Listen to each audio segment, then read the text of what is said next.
Something like this. Hit it. The Roger Report live morning show. Weekdays at 9 a.m. Say y'all, I was on Roger's panel a few times and I couldn't take it.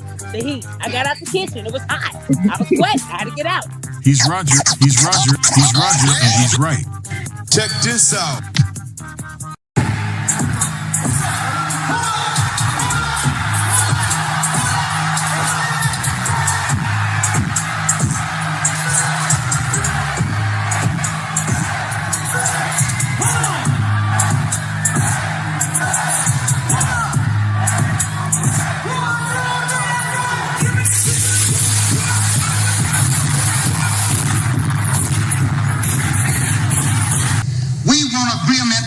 We can live or die.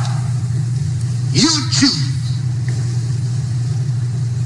I have spoken to you a lot of times in hatred and anger, and you have not heard me.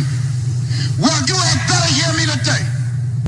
If you won't listen to me when I make an appeal for the Negroes because you have no concern for the Negroes, listen to me when I make an appeal for America. You claim you love America. Well, we love America. But you are driving us back and you are making a Samson out of us, and we are going to pull down the pillars. And then you think we have no right to ask for something? Is it too much to ask you to grant us human dignity? Should we be put down and shot to death for this request? If so, you can aim your guns. What the hell do you think we care about dying if you're going to deny us the right to live?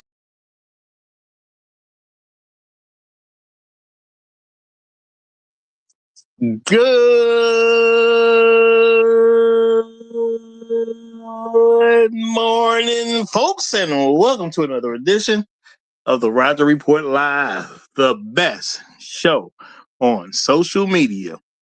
If you are new to the channel, go ahead and take a moment out to hit that like button, because this is where you're going to find the best content on social media, and you don't have to worry about it because you're going to have me right here to make sure that happens. And if you've already been coming to the channel for a while, then go ahead, hit that like button, because you already know what time it is, and you know that this is where you're going to get the best content on social media.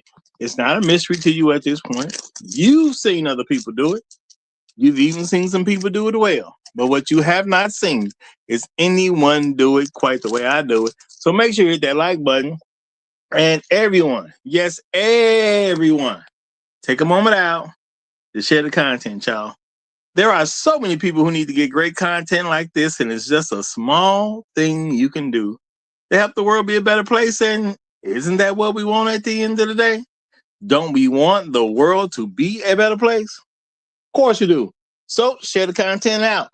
Share it through your social media. Share it through word of mouth, or even text someone's phone. But do what you got to do to help spread the word. All right, folks, so we are about to get to an interesting episode today. And I mean, those are the only type of episodes that I do. But today we are going to be looking at, why should she have to push her own car, y'all? Yep, that's what we're going to do, y'all. Believe it or not. Why should she have to push her own car? Okay. Something we got to think about. Now, before we get too far into this, I want to say shout out to all my people who come through on a regular basis and make up the fam around here. Appreciate each and every one of y'all. Shout out to all the people who leave comments after the stream. You know, you definitely help to grow things. Shout out to all the people who hype me up every chance they get. I appreciate you big time. And shout out to all the people who hit that like button. It's never a bad time to do any of these things. Appreciate you. You know, and I got to give a special shout out to people who go above and beyond the call of duty. Matter of fact, I didn't even put it in the thing yet. We got people who make financial contributions. Okay. They go above and beyond the call of duty. And I do appreciate every single person who does that because I know you do it because you want to do it. You don't have to do it. And you know, a lot of times we don't give people the credit that they we don't give people the credit that they deserve. And these people deserve credit because they help keep this thing rolling. They help keep this thing rolling. And as y'all can see, you know, YouTube done did me again. So I ain't even getting nothing from them. So I'm totally dependent on the people who want to go through the trouble of actually sending out Cash App. So shout out to each and every one of y'all. But I want to make someone sponsor the stream, which I do on a regular basis. And I want to say shout out to Oliver the Gray. I'm making him the sponsor of today's stream. Shout out to you, brother. I know he recently recently found the channel again. I say that people who've been around, y'all know you got to find the channel again sometime. Hopefully we don't have to do it no more. Hopefully we don't have to do it no more. And we're going to be able to rock with what we got. But I'm going to give this to Oliver the Gray. Shout out to you, brother. Shout out to you. All right. Excuse me. Trying to get my voice together, y'all. All right. But I want to give a couple props out to some of the people who are always with me. When you start a show, it's great to see that you got people rocking with you. And I get that. I get that. And I thank people for doing it. But y'all know how it goes. There can only be one. It just is what it is. And I want to give a special shout out to the Highlander of today's stream. He has done it again. My main man, Afro Merchant, is in the building. He is the Highlander of today's stream. Shout out to you, my brother. Shout out to you. We also got my main man, Music 1982, in the building representing. Glad to see you. Glad to see you. Trail Bentley is coming through as he always does, representing. Hashtag Long Little Habitual Line Steppers. Hashtag Negroes in the Wilderness. Hashtag Dignity Over Vagina. Hashtag Hey, hi. Oh, you know what? I forgot to say hashtag Al Gore's, baby. Can't forget about them. Can't forget about them. Shout out to the Righteous Teacher. What's good, my brother? What's good? Glad to see you. Glad to see you in the building. Shout out to I'm Listening. Great to see you, my brother. Great to see you. Hero for Hire is here. Glad to have you. Bronk is in the building. Y'all making some funny comments down there. Shout out to Bucket. What's good, my brother? What's good? Inspired Truth Broadcast is in the building. Shout out to the Great Black Reset. Glad to have you. Terrence Forrest Jr. is in the building. Good to see you, brother. Good to see you. And Tunnel Runner is checking in. And y'all talking about, look at that thumbnail. Come on now. That's a great thumbnail, okay? Y'all, shout out to you. I'm gonna say shout out to the women featured on the thumbnail. I just so happened across a channel talking about pushing car as exercise. Yep, pushing cars as exercise. It's like a routine people are doing. I did not know people were pushing cars as exercise. I didn't know that. I just found out right before the show. I just found out. So it's people out there doing this. Okay. I mean, shout out to people trying to stay healthy. That's all I'm gonna say on that one. Shout out to the people trying to stay healthy. I feel them. I feel them. I feel them. Now today, y'all, as y'all saw, I put a link in the description. You know, there was a woman somewhere, and she was in observation mode. Let's keep this in mind. There's a woman somewhere. She's out and about, living her life, doing things that she sees fit. She saw an interesting turn of events, at least to her. And she took time out to document what she saw. An interesting sight. You know, I'm gonna say it was an interesting sight. But she took time out to document this sight. Now, you hear her talking. You know, we can assume that this is a system. And that's what I'm doing, y'all. I'm assuming the young woman I heard speaking is a sister. That's what I'm assuming. You never know, but I'm assuming it could be a sister. Okay. Shout out to the sisters looking out for sisters. Okay. Shout out to the sisters looking out for sisters. Now, now we gotta ask ourselves, y'all, is it bad that a sister would look out for a sister? Is that a good thing or a bad thing? All right, what y'all think? Should sisters look out for sisters? You know, I ain't talking about how you view them or anything like that, y'all. I'm talking about just from a general slate. Should sisters look out for sisters? You know. Now I would say this. You know, if somebody asks me, should brothers look out for brothers? I mean, yeah, when it makes sense, I would say, yeah, of course. Why wouldn't you look out for a brother? Okay. Why wouldn't you look out for a brother? If it makes sense, yeah, look out. So should a sister look out for a sister? You know? Seems like it's an okay idea to me, you know. Shout out to Trust. She says, I'm an only child. You know what? Y'all may see things a little bit different, but as y'all grow older, I think even only children get the ideal of, you know, a sibling looking out for a sibling, because, you know, it's women that call other women their sisters that they're not actually related. It's men that call other men their brothers when they're not actually related. So I don't even think from a general context, it's a bad idea that a sister will look out for a sister. I mean, if she ain't gonna look out for a sister, who's she gonna look out for? Now, I saw what y'all saw. A woman, you know, taking some footage of a sister who was pushing her own vehicle. Now,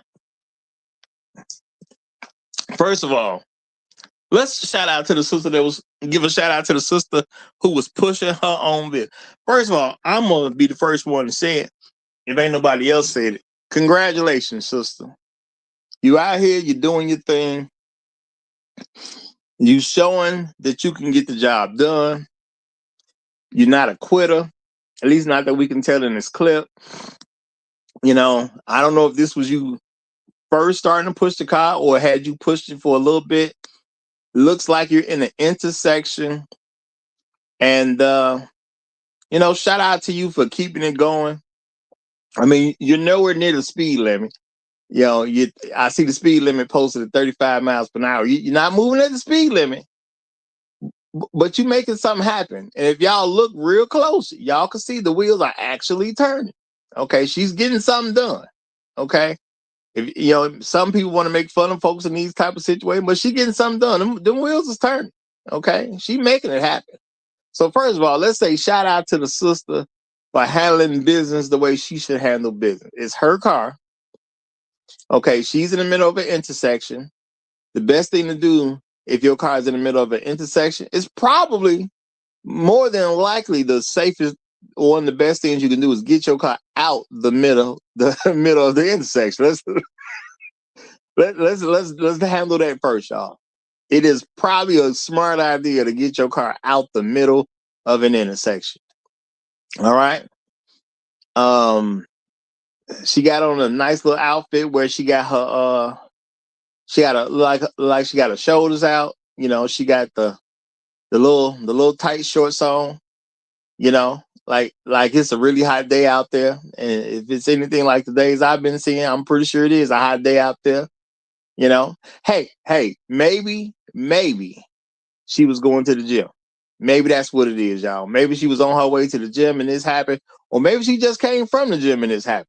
Okay, let's throw some benefit of doubt in there, some kind of way. But you know, salute to her for getting out the car and doing what needs to be done. Salute to her for that, because a lot of people we gonna make fun of, you know. I'm just saying, people, content creators as a whole, you know, folks making fun of her, saying little snide remarks, but let's give us some credit for at least being able to get out there and move that car. You know, that ain't no easy situation. You know, it's not. I'm not gonna even play like it's easy just to get out and just push a car all by yourself. I ain't gonna act like it's nothing.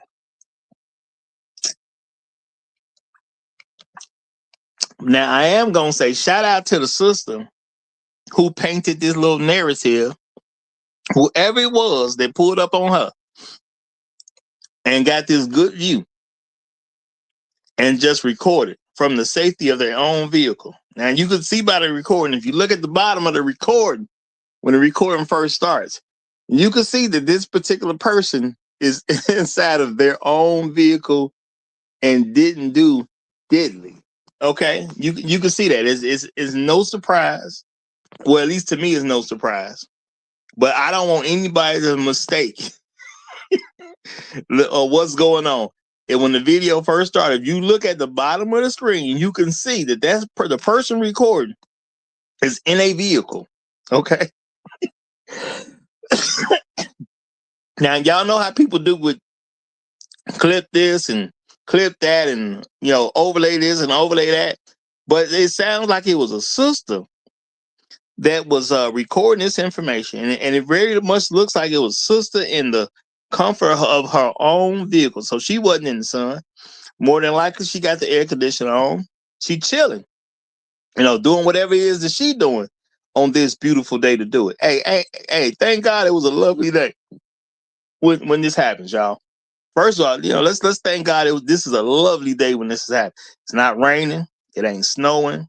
It ain't no hailstorm. It's just another lovely day when this car went down. And you know what? Shout out to this lovely sister who gave us this narrative and immediately blamed black men for something that had nothing to do with them. She blamed black men for something that clearly has nothing to do with black men. What were black men doing at this time? We was minding our own business. Matter of fact, and I'll take a look just to see. I didn't even know there was one black man in the background. Okay, just real talk. I didn't even see one brother in the background. Yet we got blamed for a woman pushing her own vehicle. Now, number one, we ain't tell this lady to buy that car. That's number one. Ain't none of us told that lady to buy that car.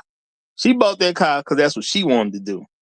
Now, I don't know why the car not working right now. It could be something as simple as she ran out of gas. It could be something that simple. Just because she bought the car does not mean it's got to be some super hectic thing of why the car ain't moving no more. She could have just simply ran out of gas. The car is moving. She is not in the worst shape. All right. She's not in the worst shape. She gonna be all right. Okay. But some other sister decided that this was black men's fault. Now, what information she got that we don't know about? Because I wasn't there. How I'm supposed to help some lady push her car and I'm not even there? All right. I am not even there. And when it comes down to it, y'all, black men, we only 6% of the population. All right. I don't know where this car needs this help at. I don't know what city this happened at. Okay. I don't know if we was around at the time. Y'all know what a lot of black men have? Jobs. We ain't got time to be sitting around pushing some random woman's car. We got jobs. Okay. But obviously, the lady recording this assumed that we ain't got nowhere to be. Okay, we ain't got nowhere to be. Now, looking at this street, I saw the opposite side of the street. We got oncoming traffic. You know who probably was there? And see, it'd be amazing how when people start giving these narratives out, they do very specific stuff. Very specific stuff. Y'all know who was there, I'm sure? White men.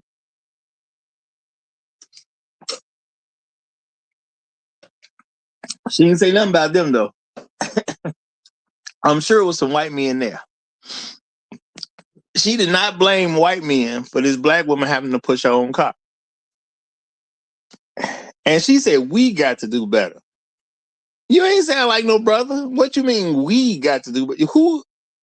Who's stopping you from getting out and pushing the car? You know what? I don't know if other people said this or not. I hope maybe somebody else said it, but How about who stopped you from getting out and pushing the car? You filmed this. You gave your perspective, and then what you could have done at the end of you giving your perspective, you could have said, "Hey, you know what, y'all? We got to do better. Okay, we got to do better. But since I'm here and it's right now, what I'm going to do is get out and help.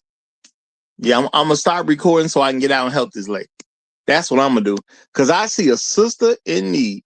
Okay, I see a sister in need, and I want to help that sister. All right, I want to help that sister. I can help that sister. I can put this phone down because I'm assuming she's recording on the phone. Okay, and I can actually get out and put my hands on that hot metal, and I can push her because I believe she needs help. Okay, I believe she needs some help. You know, I'm an able-bodied woman. I'm gonna help her.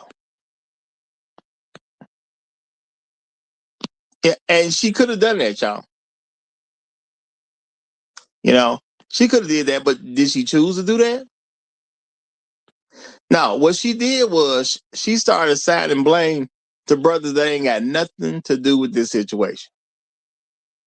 Okay? She started assigning blame to folks who ain't got nothing to do with this situation. I'm not going to even say it wasn't no black man around. It could have been a black man around. There might have been one or two. You never know. Somebody could have drove past when they saw what was happening. Okay? Okay?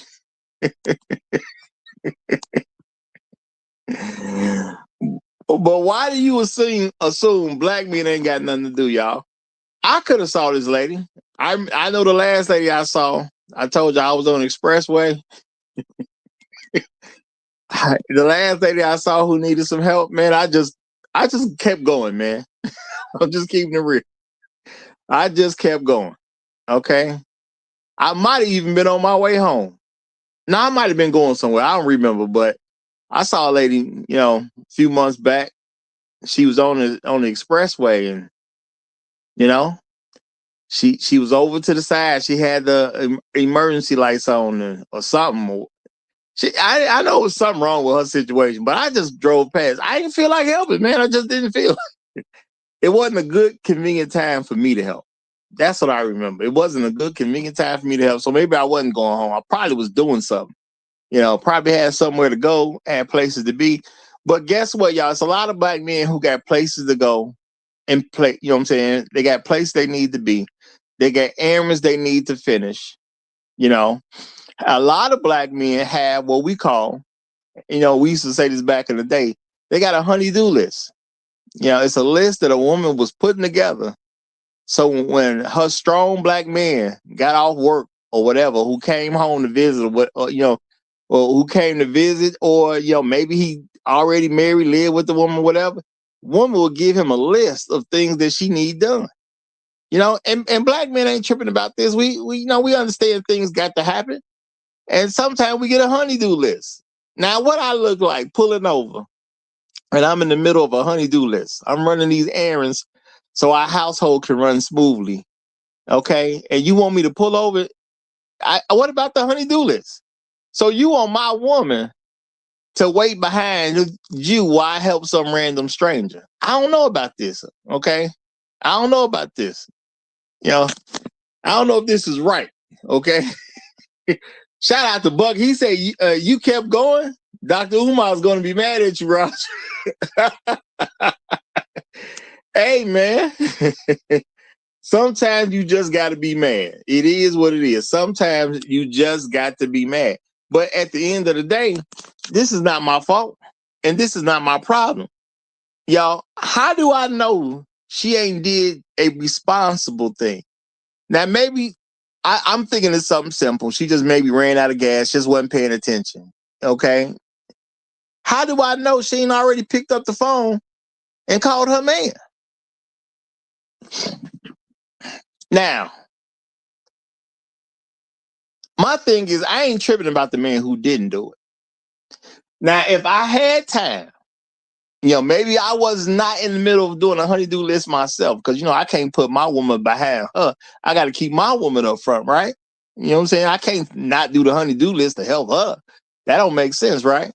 What woman want to know she had to wait an extra 30 minutes because you stopped your car, parked your car, walked over to her, had a conversation, then helped her do something with her car? You might, prolong your queen for 30 minutes because you try to help people that don't really need no help. Okay, what's your queen gonna say about all this? Okay. All right, shout out to Trail Bentley. Trail Bentley saying something I'm pretty sure a lot of guys are thinking. She probably ain't changed the oil in a year. That could very, very, very much be the case. She probably just ain't changed that oil. Okay. I'm trying to make it easier and just say she ain't putting enough gas in there and just wasn't paying attention. I'm trying to do it easy, y'all. I'm trying to do it easy. But how come the black men get blamed when we got stuff to do, but the women don't say other men should help them? And y'all know what's kind of tripped out about this particular situation? They swear white men treat them so much better. And anytime a white man do anything for them, they so quick to put it on the internet. But what about the white men driving? If we can assume that black men are in some of these vehicles, we should be able to assume white men are in some of these vehicles too. We only 6% of the population. Okay? Seem like wherever we are, the white man won't live next to us.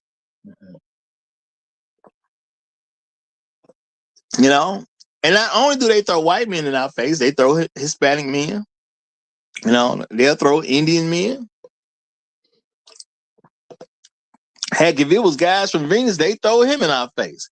So at the end of the day, you asking where the black men at? Where any man at? Okay? All them they got arms and legs. They can help. Why we got to help? Okay? and how do you know her man ain't already on the way? Maybe she has a man. And maybe she called him. And maybe he's on the way. And y'all might be thinking, well, if she called her man, she probably wouldn't be doing this herself. Well, I mean, it is in the middle of the intersection. Maybe she believes, maybe she's a smart woman who understands that sitting in the middle of an intersection is not a good thing to do. Now, I get it. You say, well, if she got a man, she going to get out the car and just walk over to the side and let her man get it out the middle of the intersection. I mean, that's probably true. So, realistically speaking, she ain't got no man.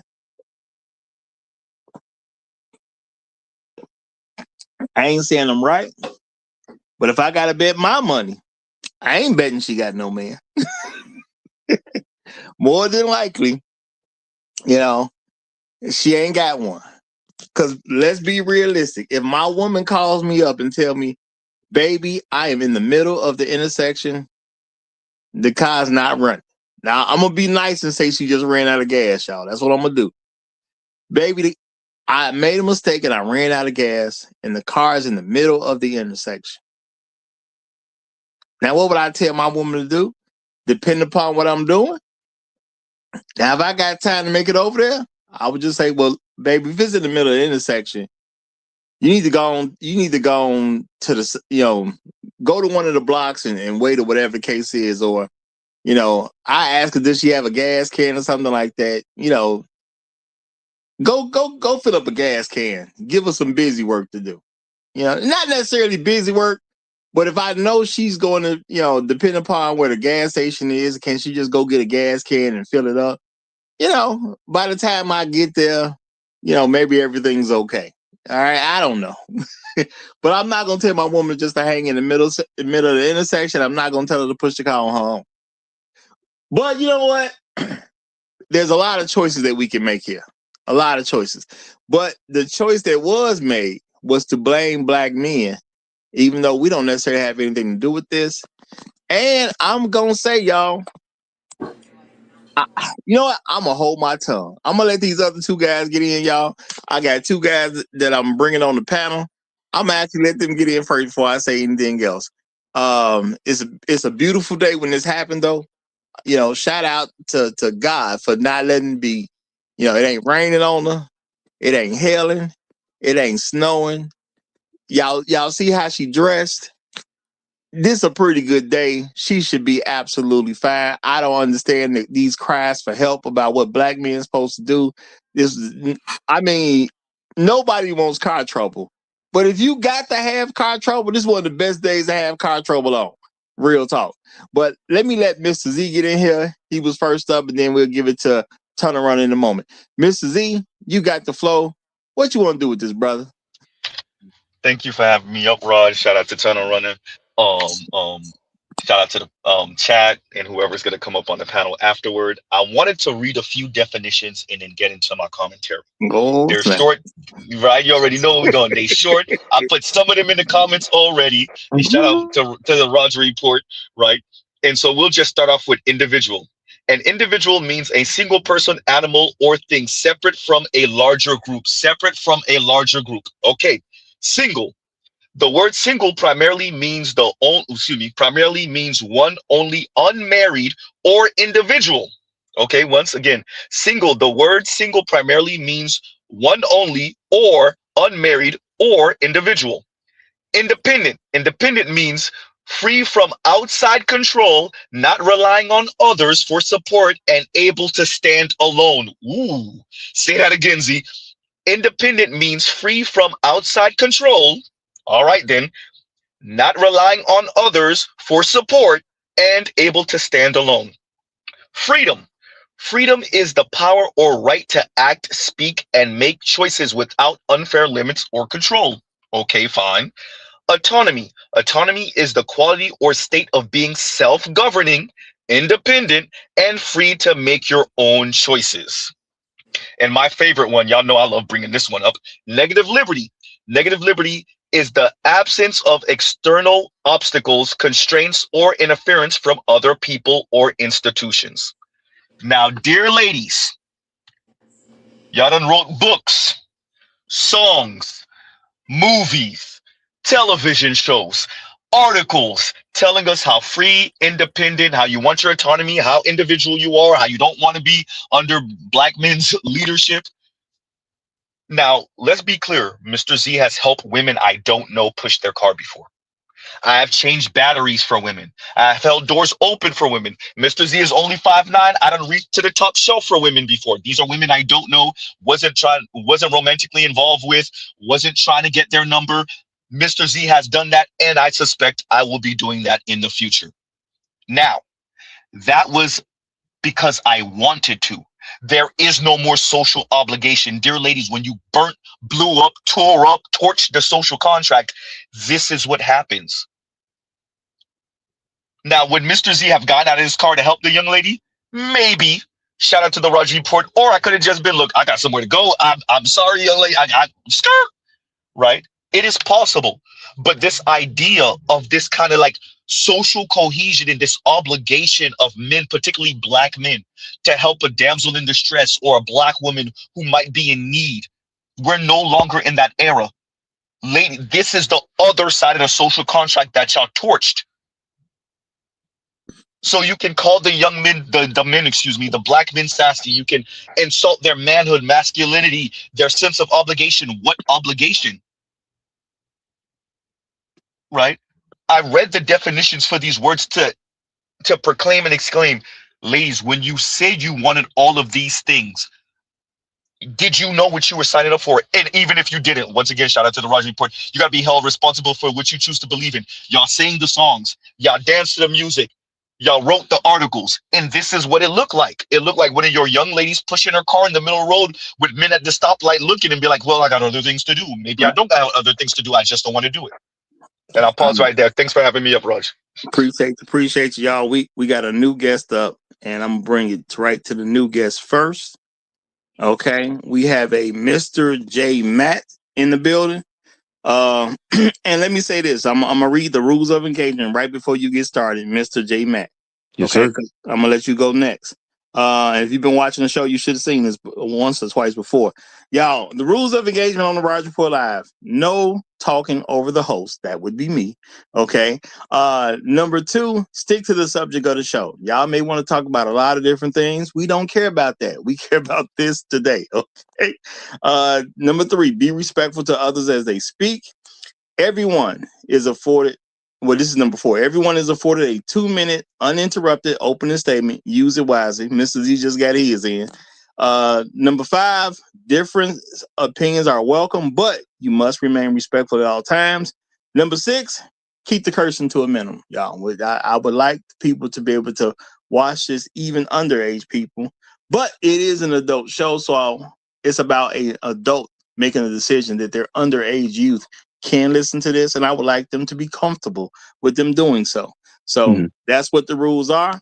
So, Mr. J. Matt, you got your 2-minute opening statement. Go ahead and make any commentary you want to make about this particular. What you do understand, because I know sometimes new people miss the fact that there's a link in the description. You're aware of what we're talking about, right? Yes, sir. All right, then go right ahead, my brother. So for me, what it comes down to is, Mr. Z kind of alluded to it primarily. The social contract goes both ways, right? People can say people can have their grasp of patriarchy. Sure, you can levy those accusations against patriarchy. It has some things that it works for really well, some things that people don't like about it. Sure. But when you quote unquote dismantle the patriarchy, that has consequences. The things that are in place no longer are in place. You don't get to blow up the house and be like, wait, rewind the blow up, rewind the explosion, and keep this room and that room and the other room there. Just blow up all the rest of the rooms in the house, but keep those rooms intact with the electricity and the plumbing and all of that stuff. That's not how it works, right? So when it comes down to the men are being raised in a way that is way more egalitarian than ever before in human history, this is what egalitarianism looks like.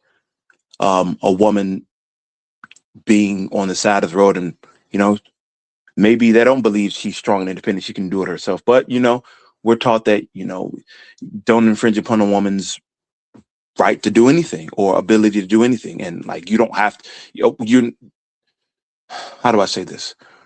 You're not entitled to a woman's presence. And if I'm not entitled to a woman's presence, then I'm not entitled to try to be in her presence, even if she is in trouble. Now, is that dark? Sure. But I'm not obligated to help her in a society where we are promoting rampant individualism, even though it's primarily subsidized. And so it's kind of where I'm at with it. I yield the floor.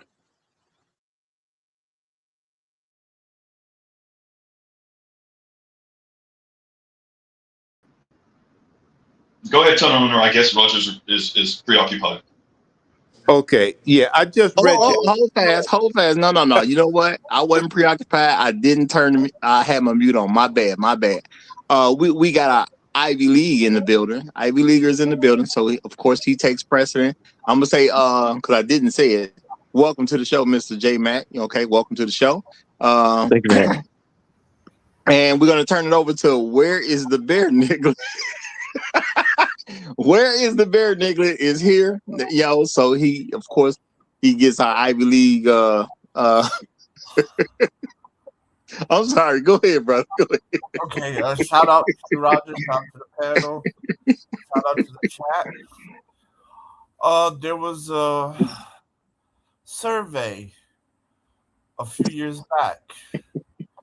Would you be stuck with a bear or a bear? These bitches said bear. So, a bear is stronger than any man I know. So, hey, why didn't she call the bear to help push that truck or that car? Right? Second, the woman that's talking about we need to do better. Gentlemen, let me tell y'all something. Y'all know that woman mouth ain't nothing. Because why didn't she call her nigga to come up here and help push that car then? if men's supposed to help. No, she said right there on her phone and said, "Look at this," right? Because that mouth ain't doing what it's supposed to do. Now, for that lady, I saw Tana Runner drive past. It was like, "Hey, do you need help?" She was like, "Yeah." He was like, "Are you training coochie?" She was like, "No." And Tana Runner kept driving, and rightfully so. And brothers, I heard this and I couldn't believe my ears and say, "Hey, if it was me, I might have helped." No. They said we don't need men anymore. I'm not doing nothing for a man. I ain't smiling for a man. And I'd rather be with a bear. So next time you see a woman in trouble, I want y'all to drive right up to her and be like, "Hey, baby, do you have the zookeeper's number?" And drive off. And I'll pass the mic. Channel Runner, do you mind, and Raj, do you mind if I read the definition for social contract real quick? Go right ahead. Okay. Hold on. You read? No. I mind. You need to read the definition of zookeeper. If you ain't gonna read that, then let another nigga go. Okay, so I'm gonna read it anyway. A social contract. Real quick. Let's do this. I'm gonna let you read the definition, but let's also get the definition of zookeeper and add that to the mix. That's in a little bit. But go ahead. I got you. He said, "I'm running with a bad." So next time you see these women, "Hey baby, you got the zookeeper's number?" and a social hysterical. A social contract is an implicit or explicit agreement where individuals surrender certain freedoms. Oh boy, surrender certain freedoms to a governing authority in exchange for social order, security, and the protection of their remaining rights. Ooh, goddamn. Anyway, talking about burning that social contract. Anyway, you go ahead, y'all. Let me get this definition for zookeeper. Go ahead, y'all. Hey, Roger. Why you look that up? Trying to run you get in. Dice Puede. Yes, we can. Yes, we can keep going. Yes, we can keep on doing what we got to do. Since black men are putting in the most hours of work, sometimes we can't stop. We working. We work the most hours out of any men in the country and any women. We put the most hours in our jobs, so we're very busy. But I seen the situation. If she just had a little man with her, he probably would have pushed the car out of the way. That's the advantage of having a man. They always talking about what a man good for. A man's good for to push the car out of the road. That's what a man could very likely to do for you. Yeah, baby, just sit here. We're gonna put the car in neutral. You just steer. I'm finna push it out. Yeah, that sounds about right. No, Roger. Yogi Bear is gonna come out and push that thing. I got the definition for y'all. All right, after we'll get the definition in, and then we're gonna get in Bad Black Gamer. But I'm gonna say shout out to Queen of Detroit. Queen of Detroit says Tisk. Men have larger muscles. Help the ladies push something. Pride is for lions, Roger. Okay, well, Queen of Detroit. Men are for women. Where's her man? I mean, I hear what you're saying. I don't see a man in the picture nowhere. All I see is some woman who doesn't have a man. And it's pretty safe for me to think she ain't got no man, period, because whatever's going on with her, at the end of the day, if she listened to a man, that whatever this situation was that caused it, she probably wouldn't have even had it happen to her. Let's be realistic. Women get into a lot less trouble when they are under the leadership of a man, because a man would have put the gas in the car. Now, I get it. A woman, she want to go to where she want to go to, and she want to be there now. A man would have been like, "Hey, you ain't got enough gas. You stop and fill up first." That's what a man probably would have told her. I'm just saying. All right, I tell my wife, Roger, all the time when she tries to drive around with no gas. I tell her, you better get some gas in that car. So far, she's been listening. All right, let's go ahead with that definition, Mrs. Z. What real quick, Raj, if you don't mind. Let's read social contract again to answer the young lady. A social contract is, I got the Zuki. I promise you I'm going to read it right afterward. I promise you. A social contract is an implicit or explicit agreement where individuals, say it again, Z, individuals surrender certain freedoms to a governing authority in exchange for social order, security, and protection of their remaining rights. Not a zookeeper. A zookeeper is a person who works in a zoo to feed, clean, and care for captive animals. Ooh, goddamn. Anyway, shout out. All right, and I'm gonna read this real quick, and then we gonna get in Bad Black Gamer. Queen of Detroit says, and I don't see any other comments in between, so I guess this was directed toward me too. And all of a sudden, she says, it was directed to me. It was directed toward you? Okay. Yeah, because I said Tana Runner drove by and said, "Are you offering coochie?" He said no. well, I'm gonna answer it anyway. I done highlighted it now. She says, so if your sister needed help, she would have to have sex with the guy. You're good with that? I'm gonna say yes, because my sisters got married, and yes, they should have sex with their husband. So did mine. No, I want to respond to this. If let's say if my sister was single, my mother had a good enough sense to have 2 sons so that we can help her out. There you go. Exactly. See, when you're part of a family, there's buffers already in place. Okay, so guess what you can do? You know, and she did say, y'all, because I just saw it pop up. She did say, you know what I mean? I do know what you mean. Yeah. And guess what? If you had a dad in the house, what would a woman do? She'd call her dad. Exactly. But when you grow up and you ain't got no dad, now you got other choices to make. My mother had a good enough sense to get married in wedlock. So there's a father there. I don't have sisters, but if I did, there's my father, and then there's 2 sons. There you go.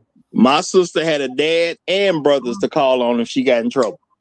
So I get what point you're trying to make, but I am not saying this is making any kind of level of sense. I mean, if you got a family, your family helps family. I don't know why this is difficult. But let's let Bad Black Gamer get in. Go ahead, my brother. Hey, good morning, Rogers. I was waiting my turn. I didn't know if you're gonna let me in or not. And before you say that, let me let this brother know, because he is new, just in case you don't know. After Bad Black Gamer make his statement, because he's the only person that ain't made an opening statement yet, you free to engage as necessary. All right, go ahead, Bad Black Gamer. All right, y'all hear me good? Yes, sir. You're clear over here. Okay, good. Good morning, and salutes to the chat, and salutes to you, Roger. First, I got one little quick question to get it out the way. Is that a Range Rover? I mean, I'm not too good on my cars and everything, but that Range Rover. This is definitely a Mini Cooper. This is definitely a Mini Countryman, better yet. Yeah, but that's the white women exercising. Okay, the car that's in the video. Okay. I think that was a Ford. That's a Ford Fusion in the video. Yep, Ford Fusion. Yo, shout out to Ford Fusion. Okay. All that, I was like a Range Rover. I was about to say, like, she up here riding, nice like a boss bitch, but the gas tank is on E. But I literally just helped a lady this morning at a gas station, and again, I'm not very familiar with all my my cars and everything. It was definitely Mercedes Benz. It wasn't a C class. It was something better than a C class, right? But she was at the gas station and she couldn't start her car, and I had to take my little jump box that I carry around with me, and I jumped the car for her, right? You know what I'm saying? And I'm thinking like, okay, she got this nice car, but she ain't got enough money to go buy her a new battery. And first of all, don't you know that lady didn't offer me no money, and she was like a middle-aged Jamaican lady, and she didn't offer me no middle-aged pussy. So I'm mad. But I'll land my plane right there. But Yo, you gotta talk to Tana about that. You gotta talk to Tana about that. Now let me jump in real quick, and let's see if Bad Black Gamer did what he should have did. Bad Black Gamer, when you saw that she needed some assistance, when you went over to offer your assistance, did you ask to speak to her husband? No, Roger, I fucked up. I didn't ask for each other, but she asked me for help, so I just helped her because I got my Nah, jump box. But hey, that's who I hey, am. But you're right. I did wrong. I did wrong, Roger. yeah. Look, y'all. Y'all don't know what these people on out here. Yeah, I know y'all thinking. Some of y'all think it's corny when Roger say stuff like that. Y'all don't know what's going on, man. Ask to speak to their husband. This could be a setup. It could be any, especially when she's reaching out to you. It's a little bit different if you're reaching out to them, but that don't mean somebody can't put themselves in position to you know what I'm saying, to try to get people to reach out to them. Ask to speak to their husband. If they don't have a husband, this could very much be a setup. And that's real talk. Even two liars trying to rob people, if they ain't already got it worked out that, you know, this the husband, you know what I'm saying? The fact that you say husband is going to throw a lot of black women off. Real talk. Because black women are not known for having a husband. Let me speak to your husband and let's see if we can get this straight. Well, wait, I'm sorry, I don't have any husband. You know what? Have a good day, lady. Have a good day. I wanted to help you. You ain't got no husband. Okay. Now, if you want to say, you know, all right, well, let me speak to your fiance. You know, see, I'm rubbing in at this point a little bit, but I'm trying to also give her a lesson. She says she don't have a husband. Okay, well, let me speak to your fiance then. Well, I don't have a fiance. All right, well, let me speak to your boyfriend then. Well, I don't have a boyfriend. All right, ma'am, I'm sorry to hear that. You know, you have a good rest of your day. And you walk off. That's a lot of lessons she can get in that if we're willing to give her a lesson. But, man, she ain't got no male representative, man. You don't know if you're getting set up. Real talk. I'm just saying. Oh, so I don't recommend that. Too many brothers done went down over trying to help women. It is what it is. They have made this necessary. Okay? Now, if you... I see Inspired Truth Broadcast in the chat. He say, again, pay me. Now, if y'all want some extra money, that is a good way to get some extra money. Look like I see you in trouble. I can help you right now. Give me $40. I help you right now. You know, especially if you're going to do something that ain't going to take you but 5-10 minutes. You know, give me $40. I run you up to the gas station, get a gas can, get you some gas. I bring you back to your car. $40, 10 minutes. That work out for me. You know, Raj, it's like it's that difficult, and I'm addressing. If you think I'm talking about you, I am. Why is it so difficult to appreciate that y'all blew up the social contract so we owe you nothing? Like, why is that so difficult to appreciate? Now, if a man want to do that out of kindness of his heart, the Raj report is telling everyone, men, black men, how to go about that. But madam, we don't owe that to the ladies anymore. We don't owe that to black women anymore. That's not the social contract got blown up. Y'all signed up for it enthusiastically to blow that social contract. And I'm glad J Max did what he said earlier. You can't blow up the house and be like, oh, let me keep that room though. And the living room, I want to keep the living room and the kitchen. As a matter of fact, no, blow up the kitchen because they got me cooking. Nope. Blow up the kitchen, leave the living room, and leave the master bedroom because I'm the master now. Right? I'm the captain of the ship now. And everything else, you could blow that up. That's what the ladies did, madam. Or better yet, that's what the ladies are trying to do, and we won't let it happen.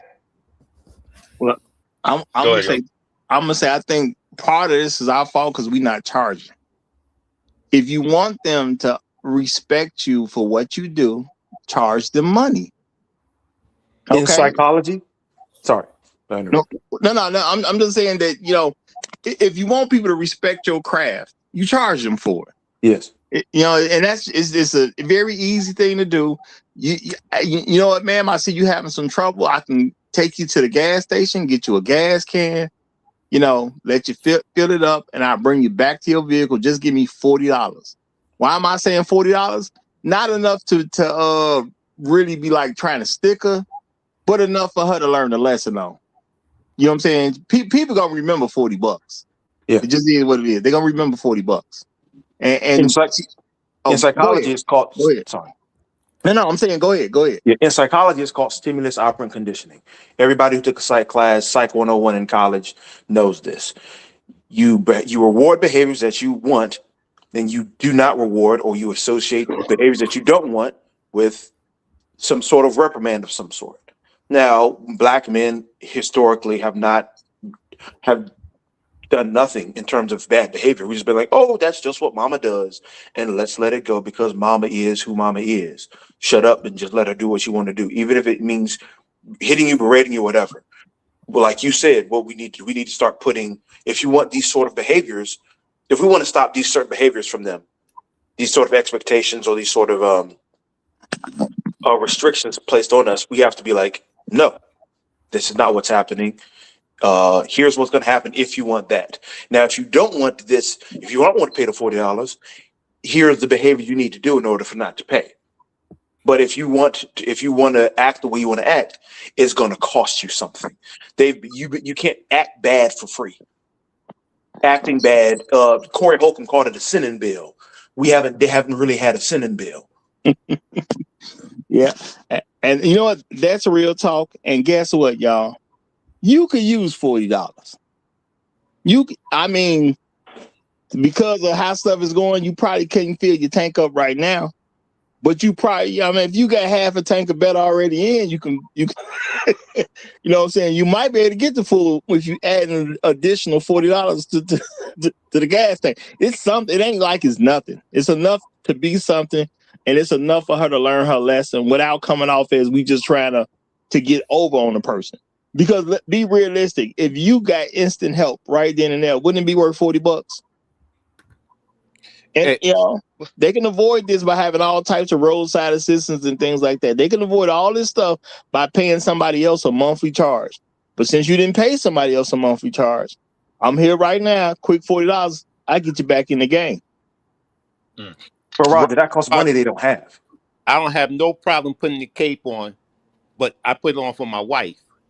I'll push her car out the way because she already has produced a lot of things for me. So she had already paid the price. So I don't mind doing that. I don't mind pulling out the cape to save her butt because she's trying to protect my butt. So that's why, if those women, even the woman who was videoing, and she had a man in her car with her, she probably got him to go out there and help her. But she's single, independent, and the other girl's independent. Those are two women that could have had two men, and they don't have them. So they put themselves in a bad situation. They're out there in the wild. There was a video I saw. I want to say it was two Latinas, and they were at a gas station, and I guess they had a flat, and they were in a luxury SUV, and they were looking at all the men filling up, putting air in their tires because it was a line, and they asked a couple of men to help them, and the men turned them down. And these are Latino men, like turning them down. And they're making the video and they're mocking it, and one of them got to get out the car. And I'm like, but what y'all thought? Once again, single, the word single primarily means only one only, unmarried or individual. And individual means a single person, animal, or thing separate from the larger group. What do y'all think? Is this going to be great for society? Maybe not, maybe. But if you're not part of the larger group, and if you're single, and if you're an individual, especially as a woman, this is what it is. The men are not obligated to do for you. You are living off of the whims and the grand gestures or whatever that man or those men are feeling in that day. That's what you're living off of. I think it is. I think at this particular point, it's necessary. A lady bought me a sandwich yesterday. I was about to buy a sandwich. She was at a gas station. She didn't have. She said her phone was out or something. She didn't have her phone or whatever the case is. She was trying to figure out what type of oil she needed to put in her car. I looked it up for her off my phone. Okay, don't worry about it. You know what I'm saying? I looked it up for it, 2003 something, whatever. You know what I'm saying? She bought that sandwich. I was like, cool. My thing is that's how you supposed to do stuff. At the end of the day, I was willing to do something for you that you needed. I was about to buy this sandwich, and she was like, no, I'll buy that for you. I didn't turn it down. Some guys would be like, no, you ain't got to do all that. No, why shouldn't she buy my sandwich? I'm about to buy the sandwich. You want some information? I just gave it to you. What's wrong with that? But a lot of guys would have been like, well, you ain't got to do all that. No, she don't got to do all that. But why would you turn it down?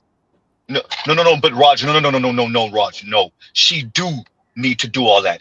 If you blew up the social contract, if now, because you wanted to be equal, if a man would have gave you a few dollars, Raj, if a man would have bought you your sandwich, if a man would have put 10, 15 bucks in your hand for that information because his phone battery was dead, then guess what, ladies? There is no more ladies. Yeah, you paying this, you giving me that 15 bucks, that 10 bucks, or you buying this sandwich.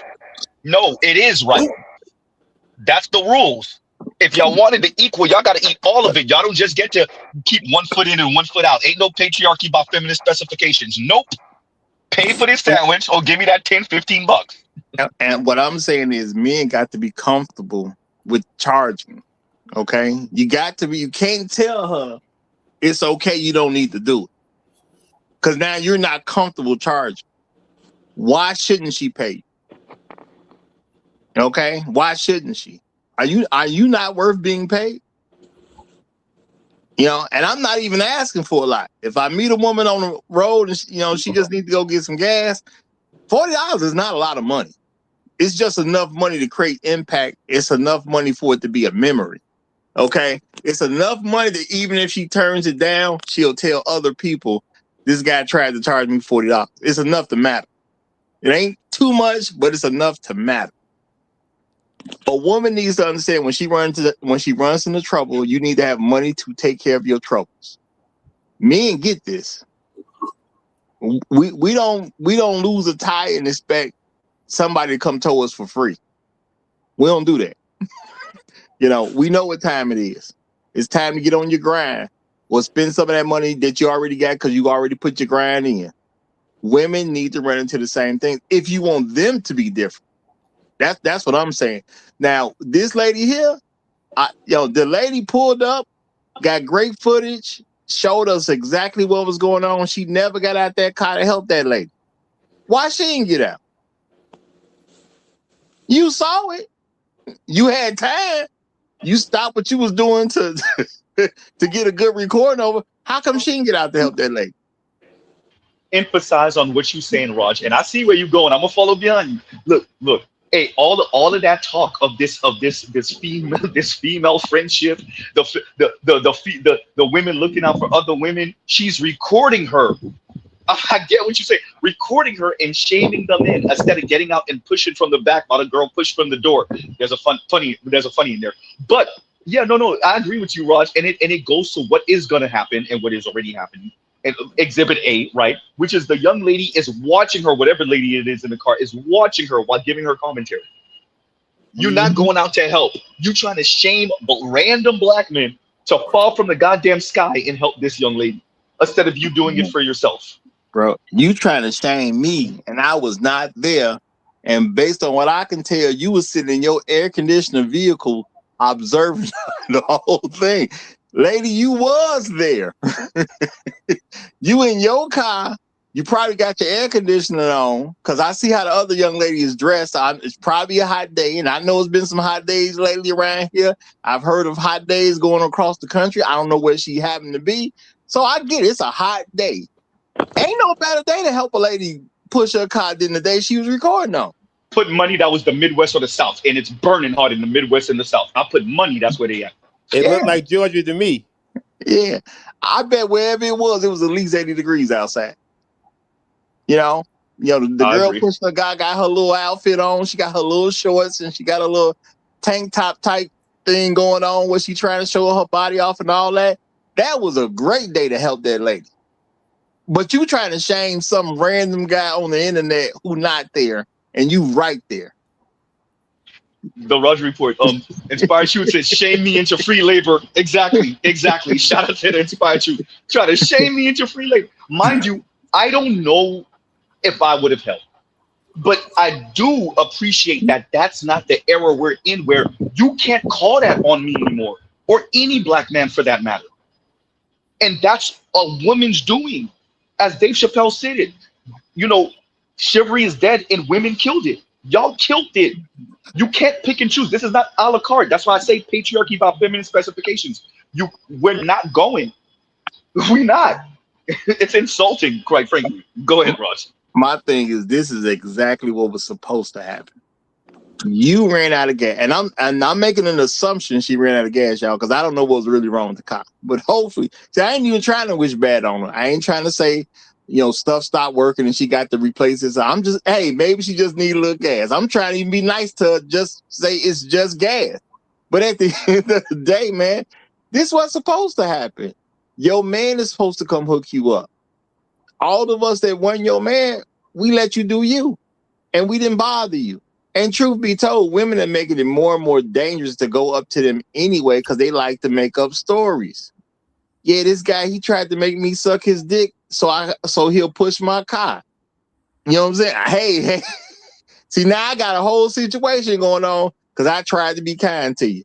No, I'm not really finna worry about being all that kind. Okay? And somebody would say, yeah, well, wouldn't you want your daughter to get you some help? No, actually, I prefer my daughter just call me.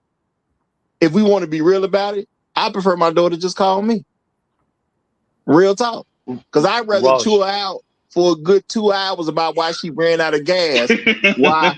You know what I'm saying? Because I'm trying to make sure this don't ever happen again. No, baby, stay right there. Daddy coming. And I'm finna chew her out the entire I'm gonna bust drive. your ass up, right? The entire drive. I don't care how. If I'm 30 minutes away, you about to hear for 30. If I'm 45 minutes away, you about to hear for 45. Whatever it is, I'm about to give it to you the whole time until I pull up. And that's real talk, because you ain't about to be in this situation again. Because you're going to hear your daddy voice. And shout out to Black Rule Strikes. He said, if you want to make an impact with this, you start teaching this to black males before they become adults. Tell this to your sons and other young male kin, and I don't know what he meant right there. Kiss. Kin and kiss. Oh, kin and kiss, okay. The girls get nothing for free. And Not he a emphasized damn that thing. nothing. Yeah, he emphasized that nothing. All capitals in the nothing. So Raj, you gotta say your line then. You gotta say your line then, Raj. You talking about I ain't got nothing for you? Thank you. You gotta say it. I don't. I ain't got nothing for you. Okay, but now I got a $40 bill because of this episode today. Now I got a $40 bill. I am now willing to charge $40 for 10, 15 minutes of service. So, but I want to say something. They talk about men are obsolete, don't need men, blah blah blah. Where's the women? Where are the feminist women at? Why that was my point exactly. Yeah. Where is the sisterhood? Come to help this young lady. Nowhere to be found. I mean, most importantly, where the hell was Yogi Bear? Right? Because they kept saying, I'd rather be with the bear than a man. So Yogi's busy putting out fires. Guys, please let me finish. Let me land my thing. Like, at the end of the day, they said they want to be next to the bear. So how come the bear didn't run out the woods or some shit? So here we have is a woman pushing a car. No woman is willing to help her, but to film her and to embarrass her and to put her on social media, and somehow this is niggas' fault. Unbelievable. And you know what else? All those women who drove past, none of them thought to themselves, I could be in this position one day. Right. We know we told the men, screw them. So let me help so we can show these men that we don't need them. Nobody did that. Hey, they're living out every word, everything that I read the definition of. That's why thank you for putting the link, Raj, because that's why I read the definitions. What you're speaking about is the individuality. That's the individualism. That's why none of them stopped. They blew up the social contract even concerning each other.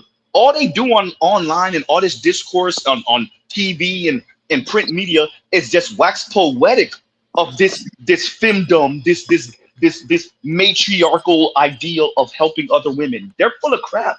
They even blew up the contract amongst each other. That's why homegirl's recording and trying to shame them in.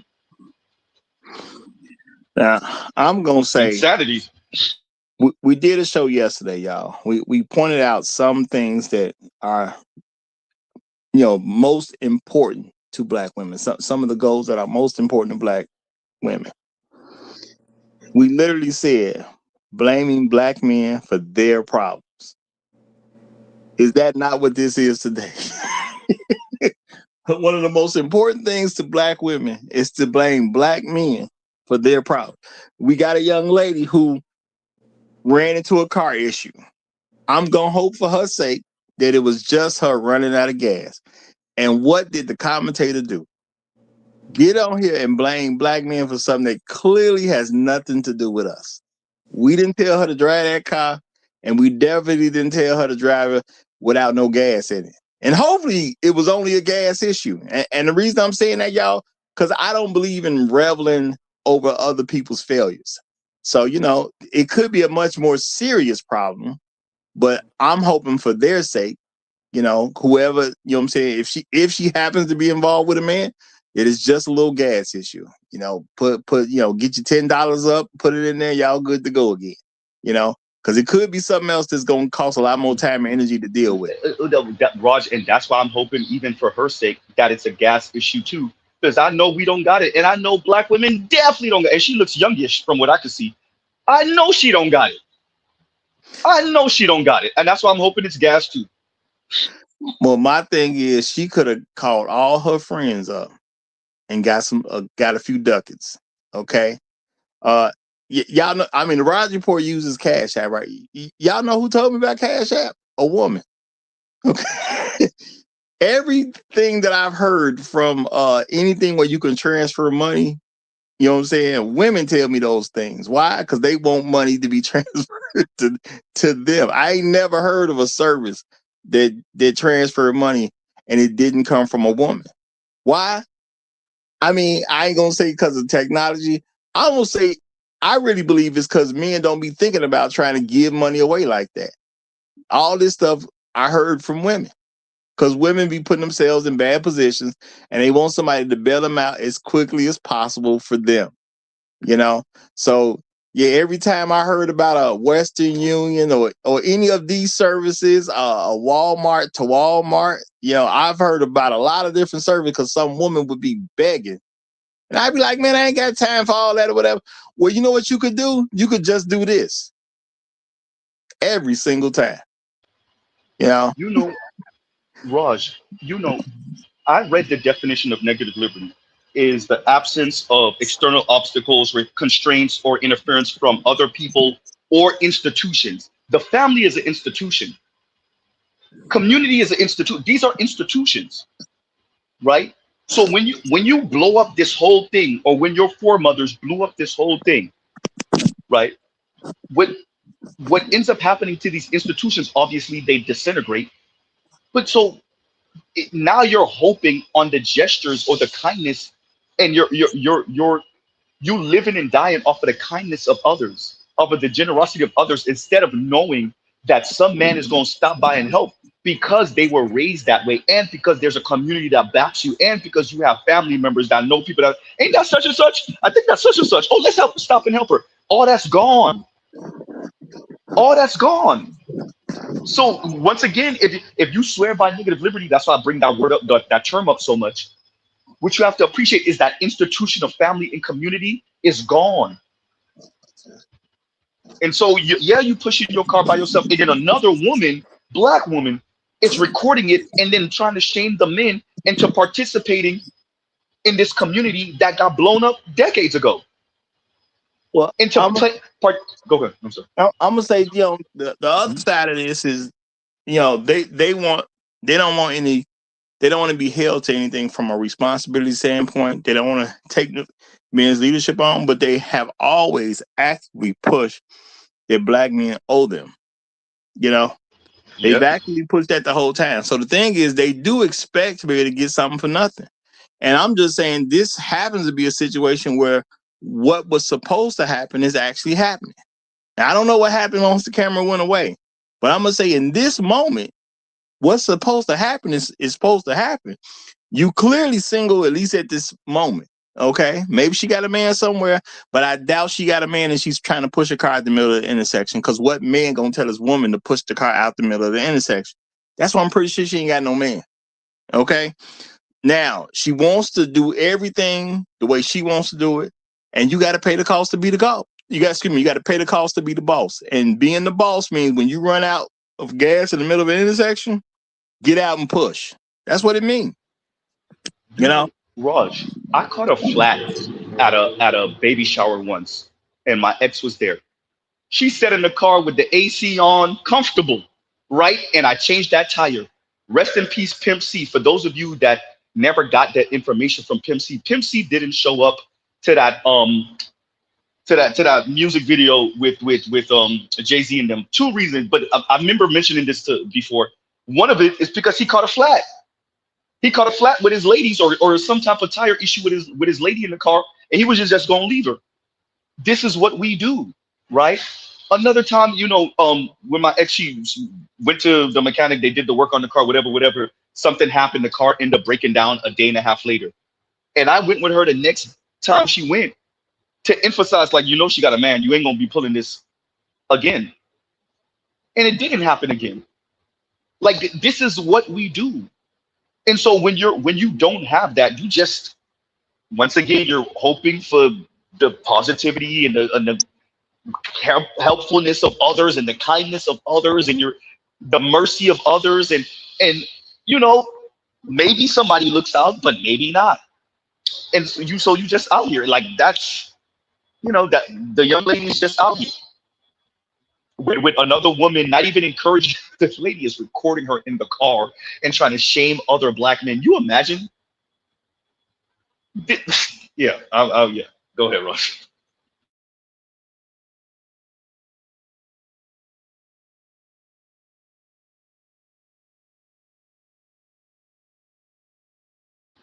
Oh, okay. I guess Roger's still muted, but yeah, no, and thank you Oh for yeah, that, Charlie. This big my pimping. bad. Yeah, I yeah, was yeah, yeah. I was muted. Thank you, brother, for saying something. Yeah, I ran and got my. I didn't have my device that I get my cash apps on. I just ran and got that. So I gotta say shout out to y'all. Appreciate this. Appreciate this. Inspired Truth Broadcast jumped in right at the beginning of the show. Dropped $5. Said, "Damn, they got you again." I assume you talking about the link or something, but I'm okay now. I'm okay now. Whatever that was, I'm okay now. So we good. We good.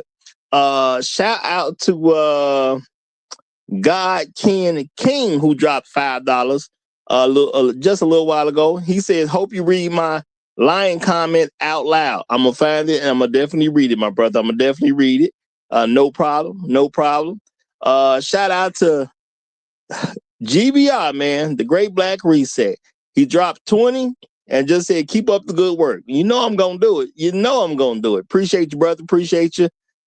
Real talk. And shout out to Afro National, Afro Merchant, who just dropped $10.57. And I appreciate the Trail Bentley tax. Didn't say nothing, just gave me the salute sign and the handshake sign. Appreciate you, brother. Appreciate you. Real talk. Appreciate you. Thank you very much. Thank you very much. Now I'm gonna say this, and then as y'all talk, I'm gonna go find a comment the Elder Blood wanted me to read, and I gotta read these from Black Guru.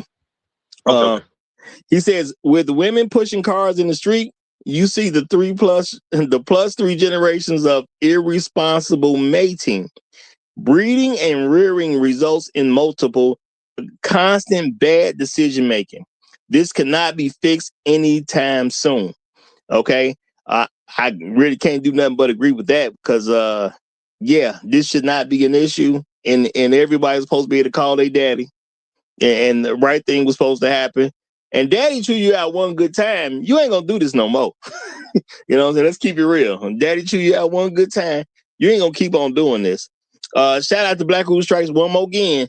He said, "It's the entitlement that has been bred into them for several generations, whereby they are supposed to get blanket resources and assistance without reciprocation on their part." Exactly. And can't say it no better than that. Can't say it no better. And if that wasn't happening, you don't have a woman coming up behind another woman trying to shame men who are not present into doing something that she literally can help do herself? Why are you trying to shame a man that's not there when you literally are a grown woman who can literally park your car and help this lady push her car out the street? You got the ability to do it. Why aren't you doing it? You know, and stop telling me you don't need no man. And then every time we look up, y'all trying to claim you need a man, what a man should be doing. Why are you worried about us? Raj, but they're slick. They're still not saying they need a man, but they are saying what a man should be doing. So it's one of these. It's one of these. I want my autonomy and my individuality from an individual man, but I do want the collective of men to feel responsible for my security and my protection and just easing my day, right? So I don't want to be obligated to any one of y'all, really, but I do want all of you to feel obligated to me and other women. They think they're slick. Absolutely. Absolutely. And they not. And they not. Because look at what's happening. You know, to me, this is a beautiful day, y'all. I saw this scene where her trying to push her car, and I was just thanking the Lord on how beautiful the day was. That because to me, that was the important part of this. This is a beautiful day. Okay. And if I got to have car trouble, this is the kind of day I want to have it on. Wait till you got to dealing with a car in the wintertime. You know, real talk, y'all. I know I done been in a rush, but in these Chicago winters, when you got to change the tire in the wintertime, that make you think about stuff, y'all. That make you think about stuff. And real talk, I done had my tire go out in the wintertime, but because I stay prepared, I just pumped some air in it, took the car home. Whatever I did that day, I probably Ubered or something, but you know, I just handled it a different way because I wasn't finna change that tire as cold as it was outside. Nah, I took it to the shop the next day. Next day, I just put some more air in it, drove it to the shop, got me a new tire. We called it a day. The wintertime hit hard here, y'all. It hit hard. I ain't trying to be out there for 30 minutes changing no tire because it's cold outside. It ain't like changing in the summertime. It's cold. All right, that's real talk. So there's ways of getting around if you're responsible enough to handle the business. Go ahead. Thanks, Raj. This perfectly, this is a perfect image of what we speak about in these spaces about men and where we're needed and wanted, right? And it shouldn't just be this. I want to emphasize that, right? We're more than just these tools to be used when you need assistance. But with that, there is a cost to this supposed individuality, this hyper independence, hyper individuality, this autonomy, this worship at the altar of your autonomy, right? You can't call community responsibility on the back end, is what I'm saying. And that's all we've really been hearing from Black women in specific over the past few decades is I want my autonomy. I want some I want to actually practice hyper individuality, but I still want community obligation to me and to other Black women on the back end. When I need help, when I'm messed up, or when somebody's harming me, when somebody's violating, right? And that's just not gonna work. And increasingly you're seeing, because some of us as millennials, definitely the Xers and the boomers, still have a bit of that sense of obligation. When you get to Gen Z, I would argue even younger millennials, that's gone. Speaking of what Black Uru said about it's going to take generations before you could get this back on track. And that's if the women started now going in the right direction, right? But this is what it looked like. And mind you, what I want to emphasize is there's no malice. I put money, there's no malice in any of these men's hearts. The men that are passing by, there's no anger towards this lady. They don't know this lady, right? But as you created an environment and you helped to foster an environment where there is no sense of obligation, because for what? Right? Exactly. Yeah. Now I'm gonna say shout out to Queen of Detroit one more again. Cause see, I be figuring stuff out. I'm smart. I'm thinking about something Compassion Cats put up not too long ago. Queen of Detroit said, "Tis men have larger muscles, help the ladies push something. Pride is for lions, Roger."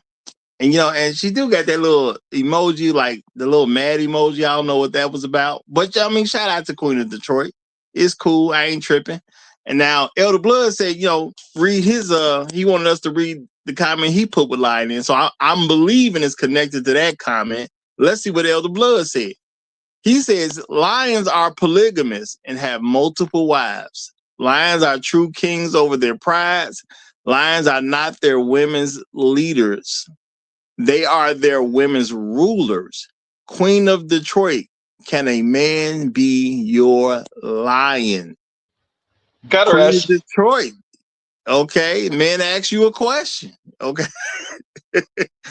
I wonder, did you answer that? Did you, shout out to Elder Blood. I see what you see. I knew Elder Blood was doing something. I see what you did there, brother. I see what you did. And I think that was a fine response. That is a fine response. I don't, well, not, nah. She just said, he was talking about the car. I don't see where she responded to Elder Blood. I ain't say she didn't respond to Elder Blood. I just don't see it right now. I'm looking for it, dog, but I don't see it right now. So maybe the Roger Report. How do you respond to that? How do you respond to that? I mean, she go to a man and say, "Hey, I want to be one of yours." That's like exactly. I want to be one of yours. I ain't saying I got to be the only one, but let me get in there though. Let me get in. See, you got to be careful what you ask for sometimes, y'all. You got to be careful what you ask for. And that's why I'm trying to politely say, y'all, just say, give me $40. Okay, I'll help you. I don't want you to be out here bogus. I don't want something bad to happen to you because you out here too long. Just give me $40. And y'all may say, what if she ain't got $40? She got some form of electronic cash transport. She got something. Okay, she got something. Ain't no woman out here with nothing. Because every time a woman that said something to me about some money, you know what I'm saying? She told me a way to get her money. I know about all these different ways to transfer cash that I never asked about. Okay, never asked about it. I haven't found out about Cash App, PayPal, Western Union, Walmart to Walmart, all kinds of stuff because some woman told me about it because she was trying to get me to do something. They always got a way to get money. Okay, so she got it. Don't think for a second she don't got it. She got it because she gonna call a bunch of people. If she can call a bunch of people up for nonsense, she can call a bunch of people up to get you cash to help her. $40 is a decent rate for right now. You're not giving her a professional price. Okay, that's lower than a professional price. If she had to call somebody out there to come change her tire or whatever case is, they're gonna charge more than $40. So you're not charging like no professional. Shout out to the gentlemen who do this professionally. And I'm not trying to, and creep upon what y'all do. I'm just saying, as men, we got to start charging. We gonna help. Why we helping for free? If I'm driving past, I got somewhere to go. That's why I'm in the car in the first place, because I got somewhere to go. I got somebody I'm supposed to be hooking up with. I got somebody I'm supposed to be meeting. I may be grocery shopping myself. My groceries are important. My time is important. Why do I need to stop what I'm doing to help you for free? I don't get it. But I'm gonna say, as men, if we don't enforce this, who gonna enforce it? That's the real thing. If we not gonna enforce it, who gonna enforce it? Okay. That lady buying me a sandwich because I was cool to go into my phone and give us some information she needed. To me, that's cheap. I let her off for cheap if you want to be real. I was a Boy Scout. They told me be prepared, y'all. So if I'm not prepared, I just suffer the consequence. Go ahead, brother. Go ahead. Thanks, Raj. If I remember correctly, don't black women have a wealth of $5? Right? So, wouldn't it behoove you to have a man so you don't have to spend that little bit of money in your pocketbook for that $40 to give to Raj? Right?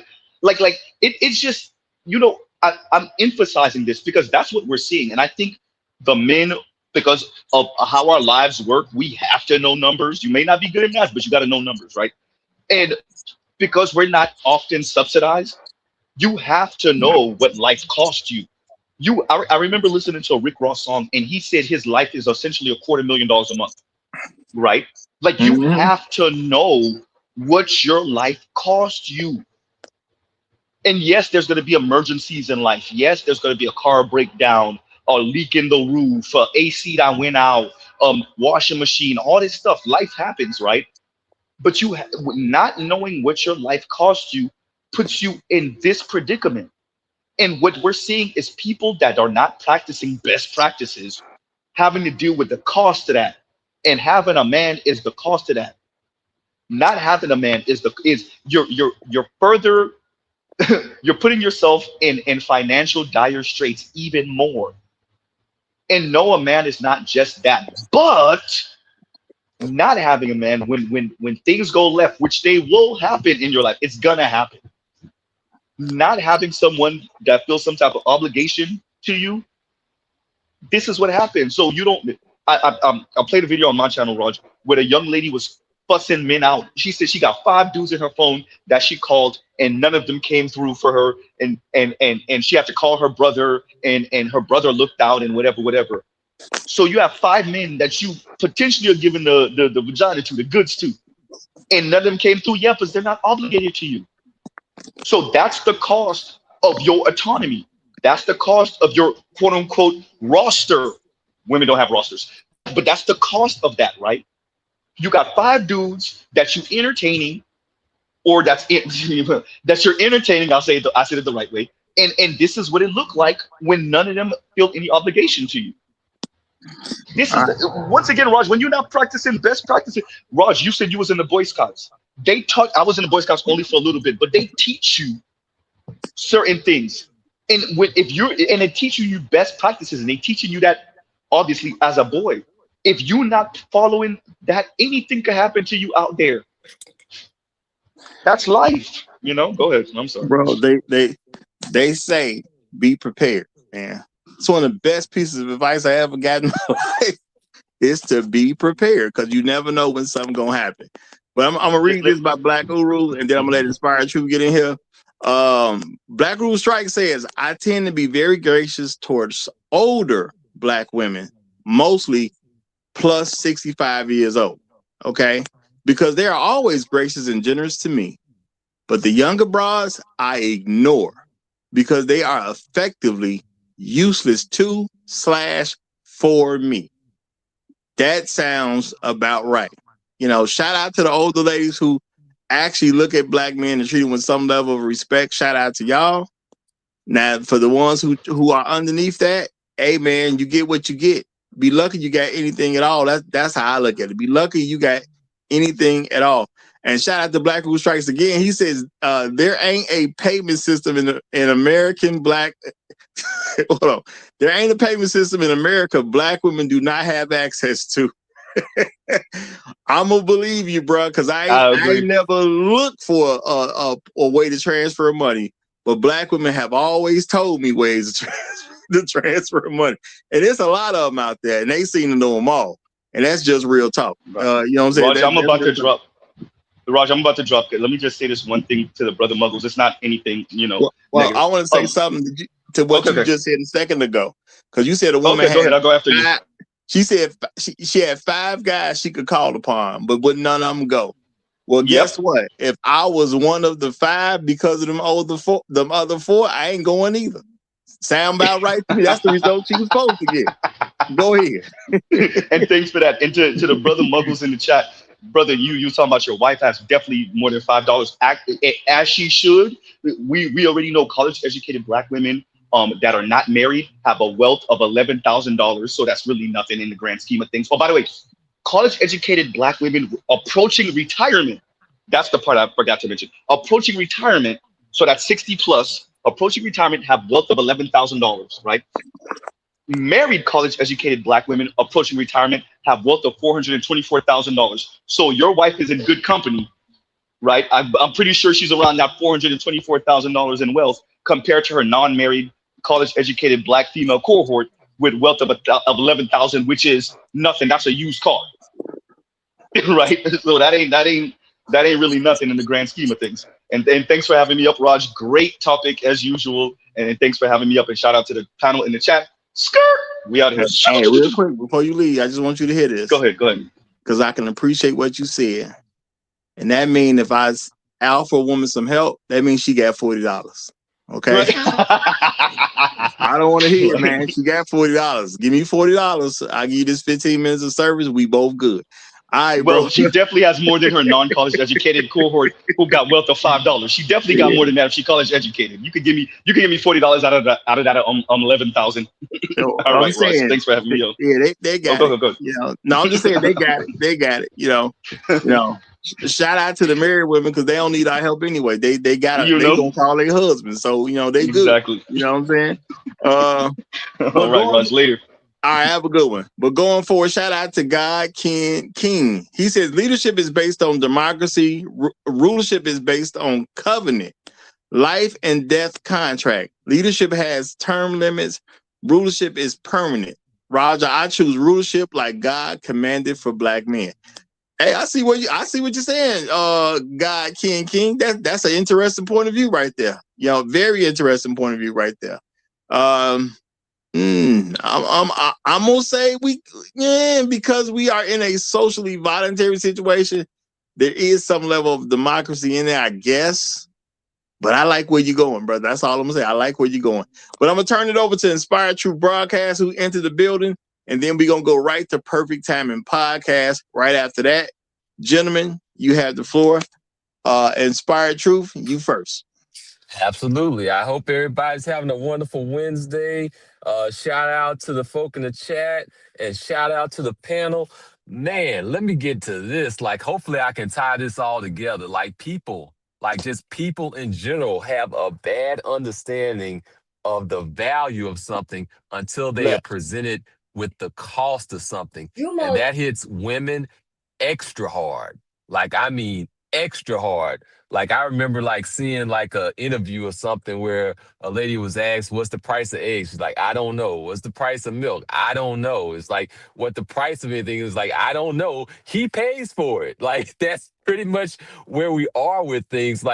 And that extends to other stuff too, car insurance. What's the price of that? And also the cost of preventative maintenance. What's the cost if you don't take care of preventative maintenance? Do you know what the cost of a tow truck is going to be? You don't know. That cost of that gas was going to be maybe $40, but that cost of that tow truck is about $200. It costs you something when you don't do preventative maintenance. And then on top of that, you have this kind of idea that, okay, if I'm out here and I'm doing basically charity for a woman that's in need, then she's basically paying me with her presence, her aura or something is supposed to be some sort of payment. And that daydream has to get broken so that people can understand the value of what they're actually receiving, so that they can have this thing that's actually called gratitude. People often do this socially acceptable form of gratitude, this performative gratitude of saying thanks, but not really internalizing and having real gratitude. And we're not going to get to that until people really get a real idea of what the actual cost of these things that they're getting is. So I guess I'll kind of land there for now. And then maybe I might circle back on some of that. I appreciate you, brother. Appreciate you. My main man, one of my favorite content creators out here. Perfect Timing Podcast is in the building. You got the flow, my brother. Glad to have you. What's up, brothers? How you doing, Roger? How's everybody, man? I ain't got no cars to push, so I'm doing all right. All right. Not by yourself, anyway. I bet you wouldn't be by yourself. Not at all. Not at all. Man, this is a great topic, man. I always really appreciate the forum that you create for the brothers, man. And thank you for that, man. I truly appreciate this forum and the cool table, man. Everybody make sure you double tap at the like button, man. Make sure you become a member, join the cool table.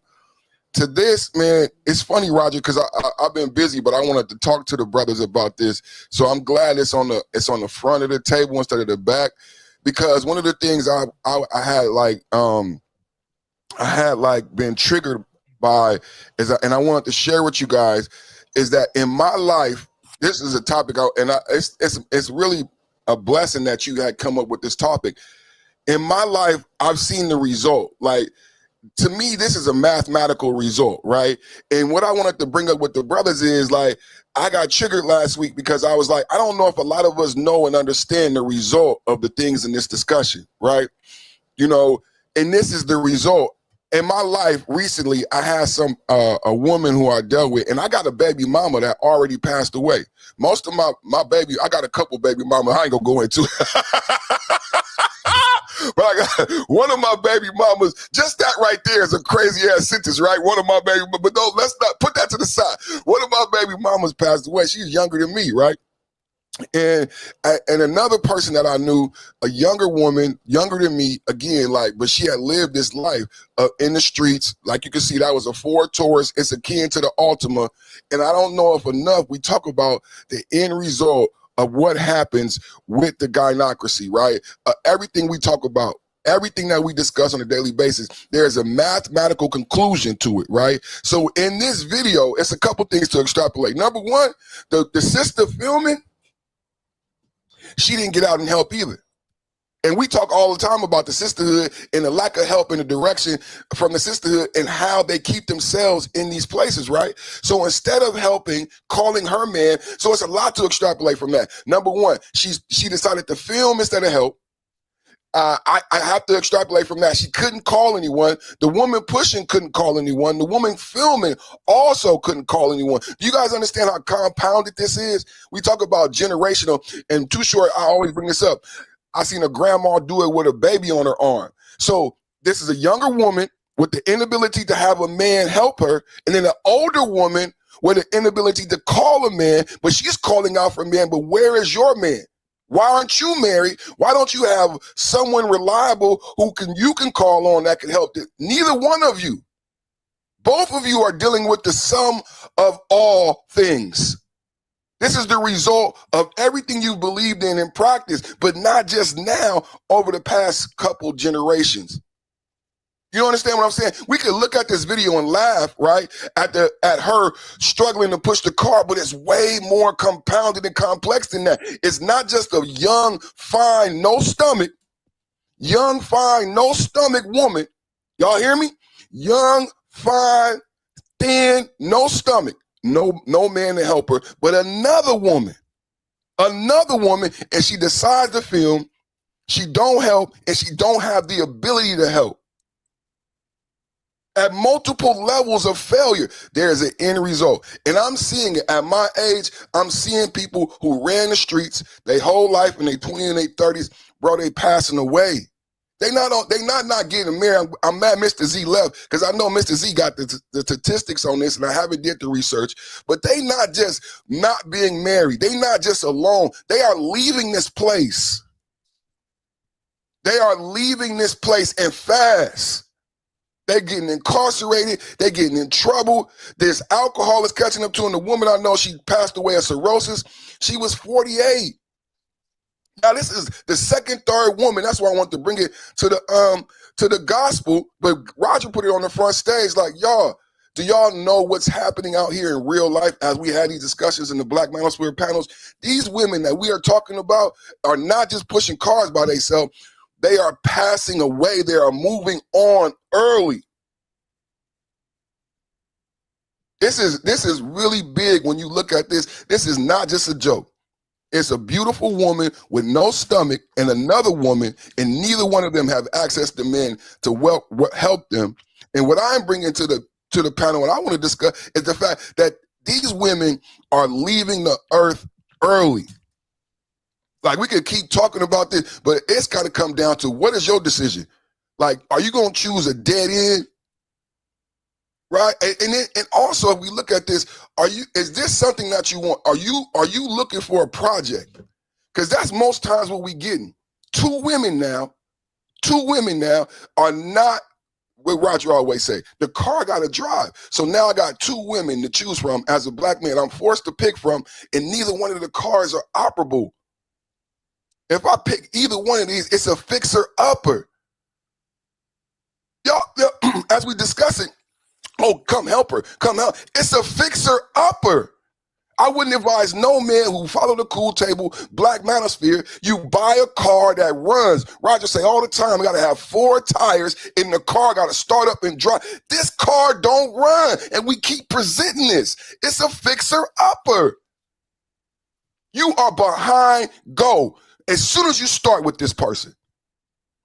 You can't even start the race when we talk about what you bring to the table. At least give me a starting point. I can't even run the race because you are not operable. That vehicle should be, that woman, that vehicle, that ideology needs a ticket and to be towed away on the side of the road. And no man can see that as a viable option. Absolutely. And the sad thing about it is that absolute freedom absolutely includes the ability to absolutely destroy yourself. Yeah, and I'm gonna say perfect says a lot, and a lot of what he say is absolutely right. Because everybody saw it. Look at all the people who ran over there to help that black woman. Black women are always telling us somebody is running to help them. We need to be more like these other people. Guess what? That was like a 2-lane highway, y'all. So it gets a fair amount of traffic. I don't know where it is, but if you look at the beginning of the video, you can see the oncoming traffic for a second. So that's a 2-lane highway, which means it gets decent traction. Okay, people are coming in and out. So all the Chinese men didn't help. Okay, all the Korean men didn't help her. All the Greek men didn't help her. The Polish men didn't help her. Whatever you want to say, none of them helped her. But the black men got pointed out. And my thing is, why the black men get pointed out? Well, in her mind, that's our responsibility. Well, guess what? In them other men's minds, I guess they thinking the same thing because they ain't helping either. Oh, that's a sister. That ain't our responsibility. We should just keep on driving.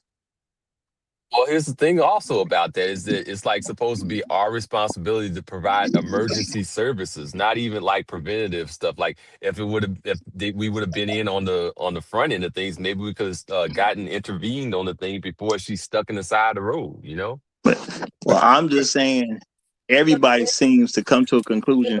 It's our responsibility, which it ain't, because this, I don't know that this is a married woman, so I can't even say she ours. She up for grabs as far as what I know. And at the end of the day, if you don't put gas in and I'm gonna correct perfect. You said it's something about I think this is a Ford Fusion. I'm gonna say that. That's just the correct vehicle. Because I'm pretty sure this is a Ford Fusion. I always mix them. Yeah, you're right. Yeah, but at the end of the day, in the Taurus and the Fusion change back and forth. I think they're closer than certain things, but yeah, I know this has definitely got to be a Fusion. I couldn't even think of it at first, but somebody said it, so it's got to be a Fusion. But because Roger, I would have told her to get a Honda. I would have simply told her to put gas in the car. Okay, that's what I would have told her. Put gas in the car before you go off gallivanting. Put some gas in the car. Now, I want to point this out real quick, and I'm gonna turn it over to we got another brother that just came up.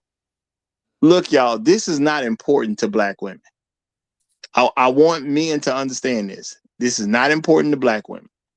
I don't care how many content creators say something about this.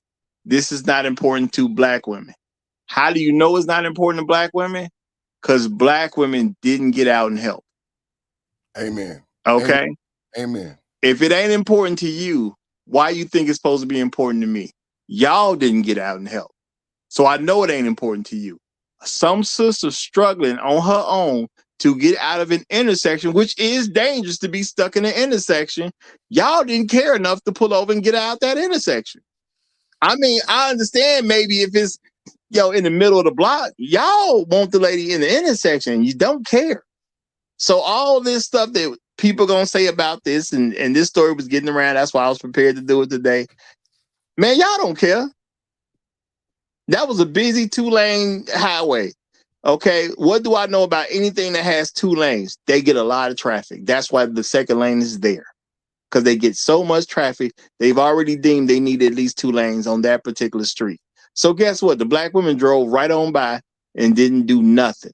This black woman recorded the fact that she didn't do nothing and said, hey, we got to do better. But she was saying the men need the help, which means she ain't got to do squat.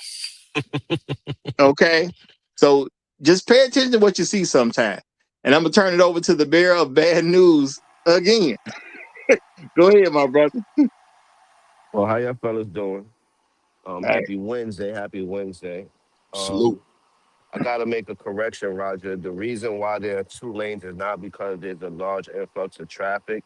It's because there's a large influx of women and they can't drive, so you might have to get around them.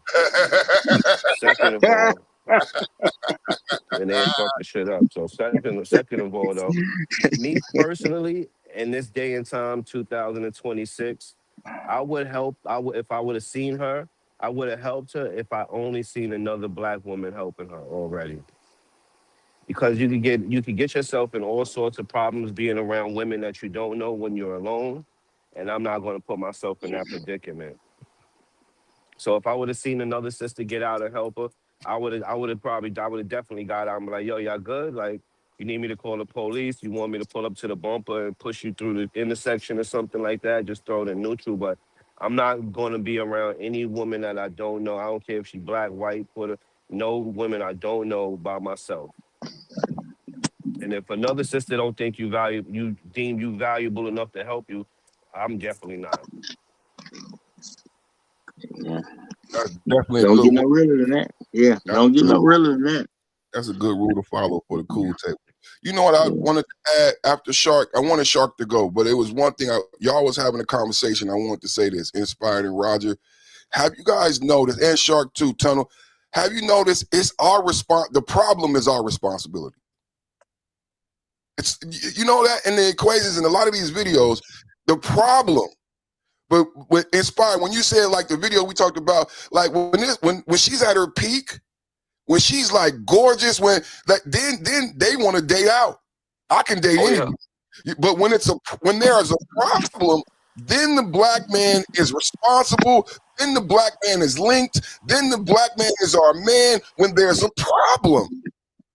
But when there's no problem, I don't want to talk to you, you can't date me. But when there's a problem, everybody immediately identifies the fixer of the problem and the cause of the problem is the black. Ain't that something, y'all? They all of a sudden they become black, or they just all of a sudden they become pro-black when they in trouble. You know, a second ago it was shout out to my white African king. Okay, but Nigel Costa now is what a black man at. See, y'all feeling, you know? Right. You know how powerful that is? Because when baby girl came up missing, who did they start pointing at? She went over there, she picked Brad, and then baby girl come up missing, and then the discussion is not about Brad. And to this day, I don't think Brad got prosecuted, y'all. Did he get prosecuted?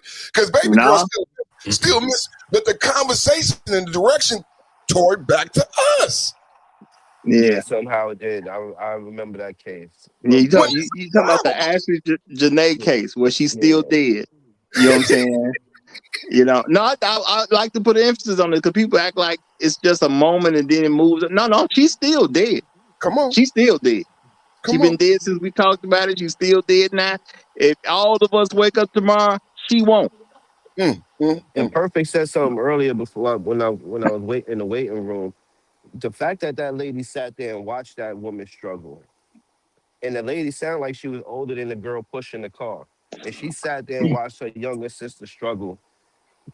That was diabolical in itself. And I always tell females, like, y'all listen to these other females. Females don't like females. If it was brothers, I definitely think another brother would have got out the car. I'm like, yo, you good? Help you out, you know what I mean? Pull over real quick and help you get up out of here real quick. Man, if that's a youngster, I'm going to tell him, put it in neutral. Let's do it like, I'm going to show him how to do it, right? Even if I'm old in my back, I'm like, youngster, what you doing? Like, okay, get right here. I'm like you said, I'm going to get behind you and do this. And we're going to get it. Yeah. And the OG did that for me before. And I had contraband in the car. I was so happy he helped me. You feel what I'm saying? Yes. If a youngster is stuck in the road, man, youngster, man, what you doing? Yeah, put it in, do this, do it. Now move the wheel like, yeah, okay, you good now. I'm gone. I'm out. That's what for sure I would have helped him. Now, she in the turning lane, y'all. I'm gonna say, if you look at the whole video, right at the beginning, you can see kind of everything. She's in the turning lane, but there's a red turning light on, so she knows she can't turn right at that second.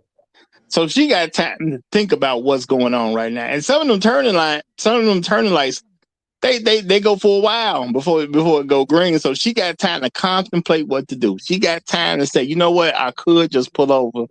You know what I'm saying? Maybe I make this turn first, but I could pull over and help this young lady. She never thought to do so. Not as far as the coverage she gave us. So she gave us what she wanted us to have.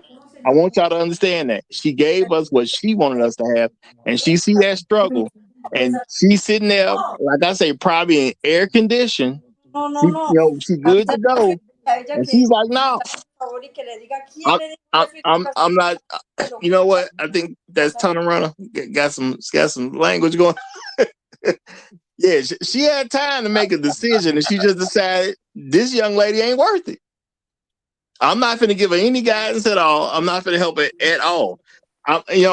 Now we can't see her whole car, but at least the hood that I did see didn't look like it was a damaged vehicle at all. So, she seemed like she all right. Roger, you really want to unpack that? Do we really want to? No, for real. We content creators. Y'all want to unpack it? Okay. I'm saying we got an hour, 5 minutes of the show to go. We got time. Okay, let's unpack it. We content creators. That camera did not move. Inspired True, Roger Report, and you, Shark and Tony, y'all, you know what I'm saying? That camera did not move. That was a perfect shot. So she's parked. She had to find the park. She had to see the girl. I'm just unpacking it as a content creator. People see videos and think they magically occur. No, it's art. So you cannot get a video like that driving, in motion, walking, anything like that. So what do we know as a content creator unpacking this moment? If we really want to get into how sinister what we saw. She pulled over, she saw it, she parked, she pulled out her iPhone, got it perfectly positioned, fixed her face, even though she's not going to be on camera because you can tell she's using her pretty voice. Hello? That ain't how she sound. That ain't how this is from a content creator perspective. 5 minutes went into creating the video before she pushed record. I just wanted to expose that, blow up everybody bubble right now. 5 minutes. Okay? 5 minutes went into that video before she ever pressed the red button on her cell phone. And she probably did it more than once because that was one take. So the first time she did it, she fucked up, maybe called her a bitch or something. Then she had to Hello? Hello? Yeah, I'm still here. I'm with you. Ain't nobody arguing. Nobody's arguing. So on her cell phone, on her cell phone, it may be 2 or 3 videos, which is, I'm getting up to 10 minutes now before she got that one perfect take. See, people don't understand TV magic. So when I create this, I promise you, anybody who make videos, is 2 or 3 videos on her phone before she got to that perfect video that she was happy with. That's how long this sinister sister watched a young girl struggle in the middle of the street. That's hilarious. I thought the same thing, but I couldn't have broke it down better than that. So that was well done. Perfect. That was perfect timing right there. That was perfect timing. I gave her credit that she in the turning lane, which still gives her time to make decisions. And she just didn't care. At the end of the day, hey, you niggas, look at this. You niggas is failing. I ain't getting out to help her. But I want you niggas to do the thing that I'm not going to do. Heck, I'm not calling my man to help her, but I want you niggas to do the thing that I'm not going to do. I'm not going to even get out my car and try to shame the men that's in the vicinity to help her. Like, point to her. I ain't doing none of that. You know what I'm saying? Too much for me. Too much for me. The illest part of it was I was saying to myself, what if this is in the morning and people got to get to work. Like nobody really got time to be pulling over, like, you know what I mean? So it's like so many different perspectives that this could be looked at, but she just put it in this one way. That goes back to that camera magic, the movie magic. They just paint a picture for you to see, and you don't even realize all the other things. That could have been like 6 in the morning. Niggas is actually late right now getting to work, and they're gonna pull over. Your boss ain't trying to hear that. First of all, some of us come with the attitude of if I ain't 15 minutes early, I'm late. I got to get to where I got to get to. I'm already giving them 15 minutes of spare. I can't stop her and help her in 15 minutes. Okay, I ain't got time to do all that, so I got to keep going. You caught me on a bad day. It is what it is. But see, that don't matter to no sister. That don't matter. The fact that you got productive stuff to do don't make no difference. And like I said, a brother could be involved in his honey-do list. He trying to take care of his wife's needs. You want him to stop tending to his wife so he can help some random woman? Now, how that sound to women? I got one better It for you. sounds You want like, me hey, to you pull don't up? have a real life. You just an emergency responder, you know? Well, but I just want to point out though, how would a woman take it if her husband, her fiance, or her man stop doing the honey-do list, the stuff that she need done, so he can help out a random woman? How y'all think she gonna take that? You're not getting that thing kissed tonight. I tell you that. It might be a little. She ain't gonna serve. She ain't gonna make you no banana pancakes. I tell you that. You gonna lose. You come back home with some melted ice cream because you was helping some chick push. She gonna say, what, you was trying to fuck her or something? Yeah, Right, who was you helping? Absolutely. Who was you right. helping? And what she looked like? Well, you know, she was out there in the tiny shorts and the tank top and all that. You know, and she ain't had no stomach. You That's just what out you was here. helping. You just out here helping any. You just out here helping any old bitch do something, ain't you, huh? You just Yeah. always up in some female face. Mm-hmm. Right, Roger. She would say she looked like she doing all right to me. She looked like she got it. That's what. If you was in the car with your woman, she seen her. She looked like she got it. She looked like Yeah. she. Because ain't no woman trying to hear no report that she wasn't no goddess. When she asks you what she looked like, ain't nothing you saying gonna matter. That woman's a goddess at the end of the day. Okay? And I'm gonna say shout out to God King King. He says Queen of Detroit. Oh, he responded to something. Queen of Detroit.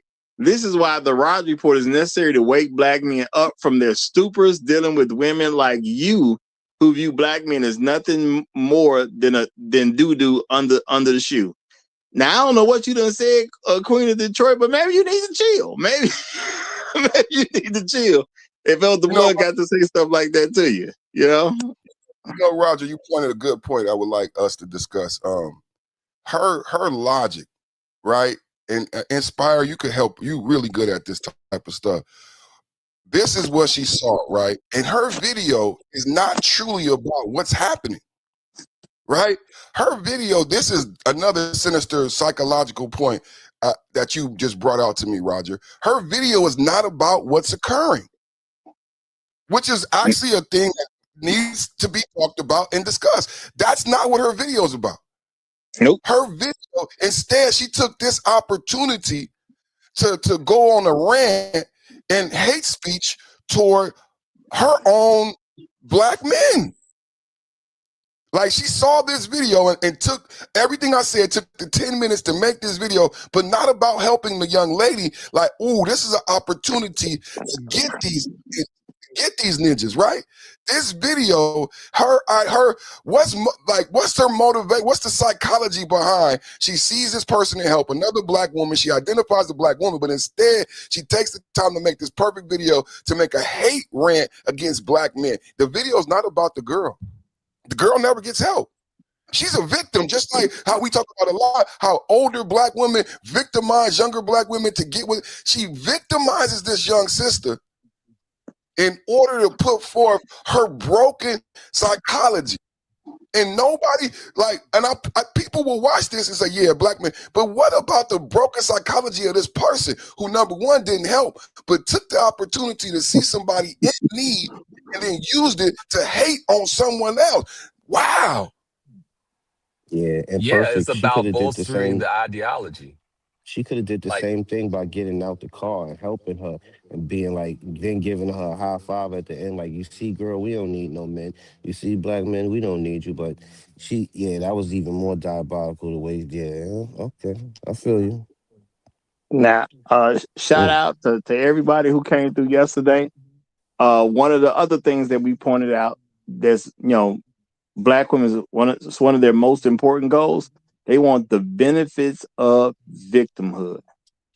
Okay, so I said earlier they blaming black men for their problems. This ain't got nothing to do with a black man. It's a sister who more than likely just didn't put gas in the car, and now she got to move her car. The other sister come records a video because she wants the benefits of victimhood. There's no actual victim in this situation. You got a woman who simply, more than likely, just didn't put gas in the car. Nobody's a victim. The sister could have helped, but it's not important to her, enough for her to get out her air conditioned vehicle because he probably got the air conditioning going. And I'm gonna say maybe this is what Elder Blood was responding to. Queen of Detroit said, "I think y'all just talking to be hard. Y'all would help." Now, I'm gonna say that's a very interesting concept. Very interesting statement. But the most interesting thing about that statement is the fact that they didn't get out to help. The men that were present didn't get out. This the delusion inspired. We was talking about despite the reality, black women see this, the reality of who they are and what they've created, and they still say to themselves, somebody gonna help me if that was me. And you ain't half that cute. I bet you got stomach and all and 3 chins. So if she ain't getting help, why you gonna get help? Like this delusion, man, and it's not us. We didn't make her come with this non-reality perspective, right? They live here inspired. This is what I was trying to say. It's like a comic book villain. They don't live in reality. They've created their own alternate universe. We should make a man look. They've created their own comic book universe in her mind.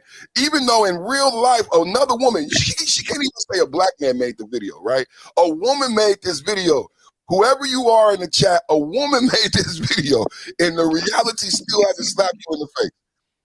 What would it take? What would it take for him to be woke? Because this is a real life account, and she's still in her delusion.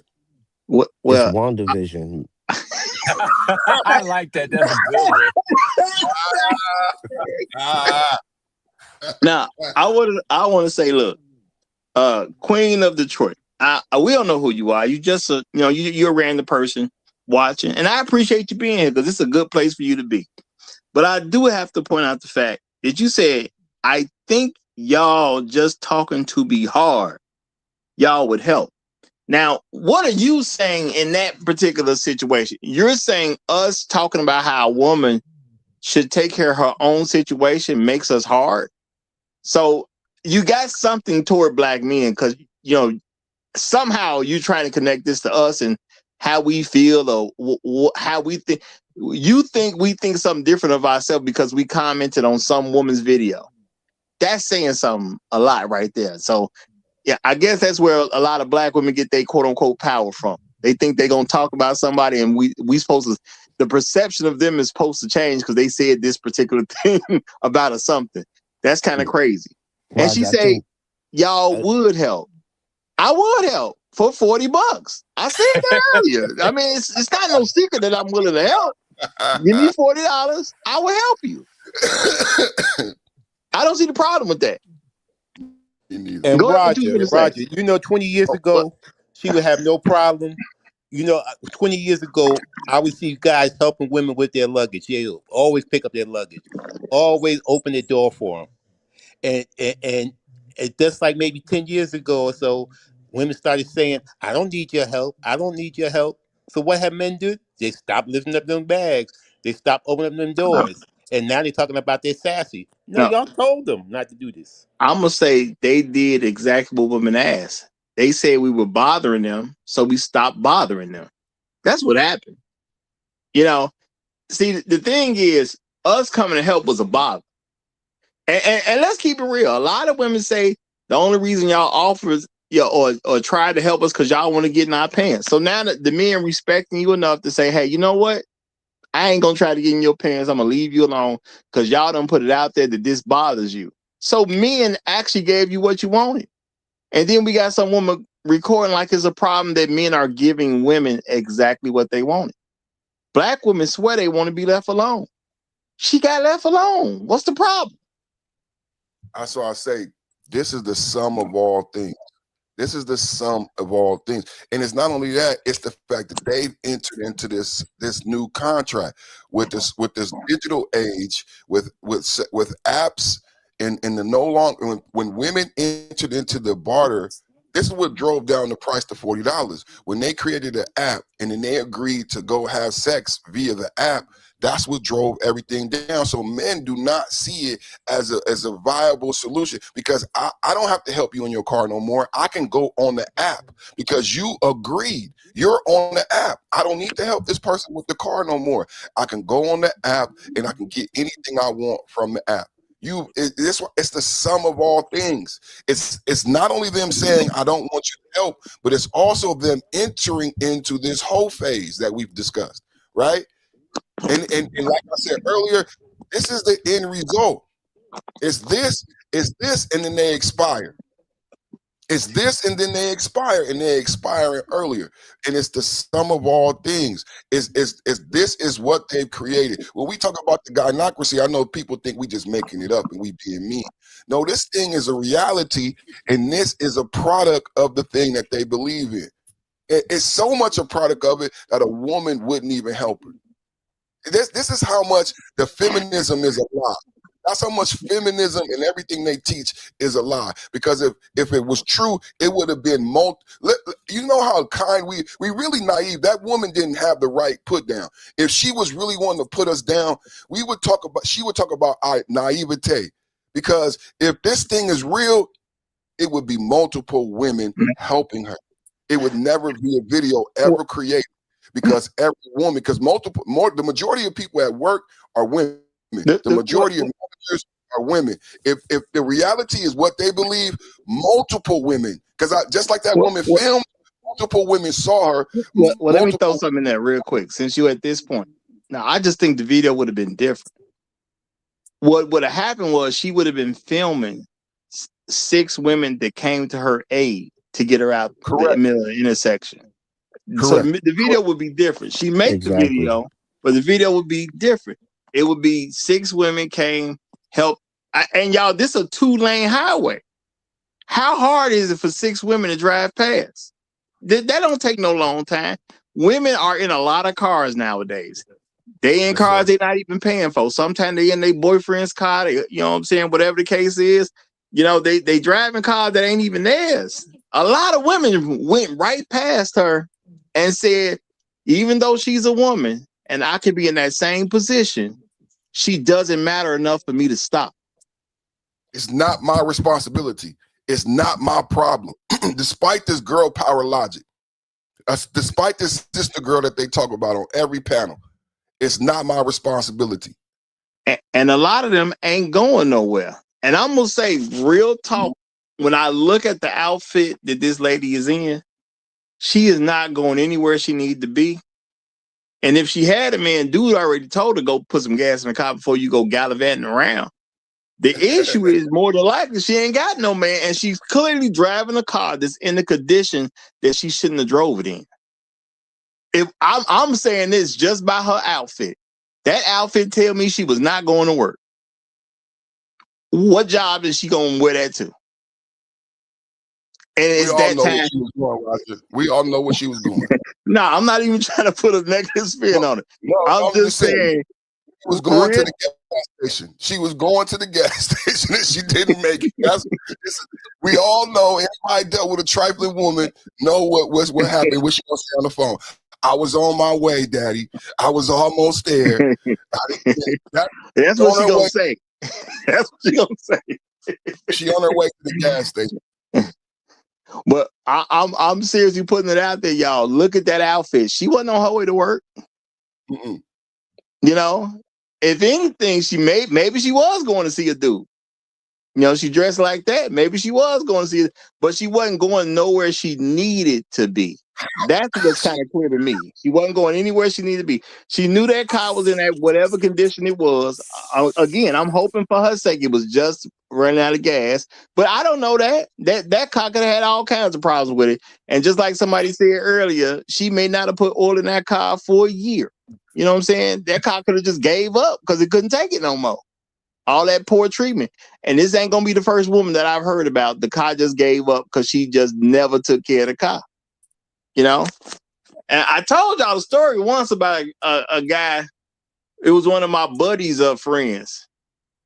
His maybe it was his sister or something. His buddy had like a sister who got a car. She all excited about her new car, and she never changed the oil, not one time. And the reason he got involved because she called her brother because her car wouldn't work. They get to figure out what the story was. She never changed the oil one time. And she got it brand new. So they'll tell they brand new stuff because they ain't gonna listen to a man. Now, if she had a man, I don't know what to tell you because he wasn't involved with trying to go get her.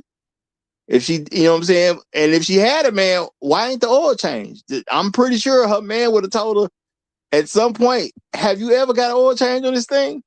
You need to go get an oil change. But, a lot of women, they want to brag about what they got, but don't want to do none of the listening. Okay? And shout out to Great Black Reset. He said, Roger, this is evidence that she is driving a car that she can't afford. Doesn't matter if it ran out of gas or broke down. No AAA, out of gas. You can't afford it.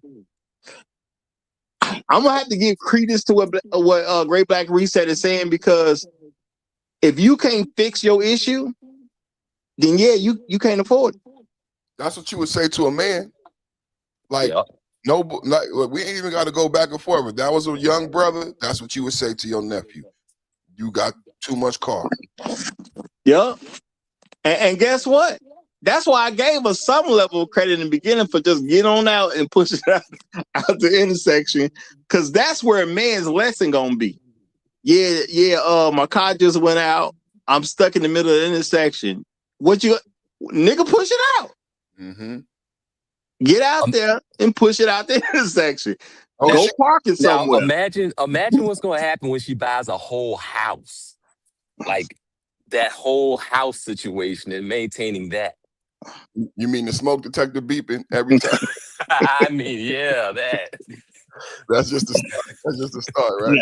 Now, I'm a person that I ain't got no issue with women. This ain't problematic to me. My issue is when people want to drag me into stuff I ain't got nothing to do with, like this lady did with this video. The woman pushing her vehicle, I salute her for doing that. She got herself a car. She didn't do whatever was necessary to make sure that didn't happen, and she got out to start paying the price just like a man would do. I'm proud of her for just getting out, paying the price for not taking care of your car. That's what's supposed to happen. And I got some random woman who won't help her trying to shame me, and I wasn't even there, and you is there. You is there. You is there. Lady, you could have got out and helped. Okay, you could have recorded that video and said, you know what? I'm gonna help because ain't none of these no good niggas gonna help. I ain't even tripping that you hate brothers. But since ain't none of these no good niggas helping her, I'm gonna help her. You ain't even do that. But I'm supposed to take you serious. At least the lady that was pushing the car, she's working those calf muscles. You saw those calf muscles popping while she was pushing. Hey, man. I salute her, man. That's what we supposed to do when you get our cars and stuck in the middle of the intersection. Get them out the way. So I salute her. My thing is that's a proper response to what they've been asking for. They've been asking to be left alone, and she's not doing it the best way, but she's figuring out how to push her car on her own. Salute to her. There's a better method. Roger, salute to her for figuring it out. Roger, did you hear Shark? Shark is a little bit younger than us, not too much younger. Imagine how men even younger than Shark, the men that Shark be mentoring, how they gonna feel?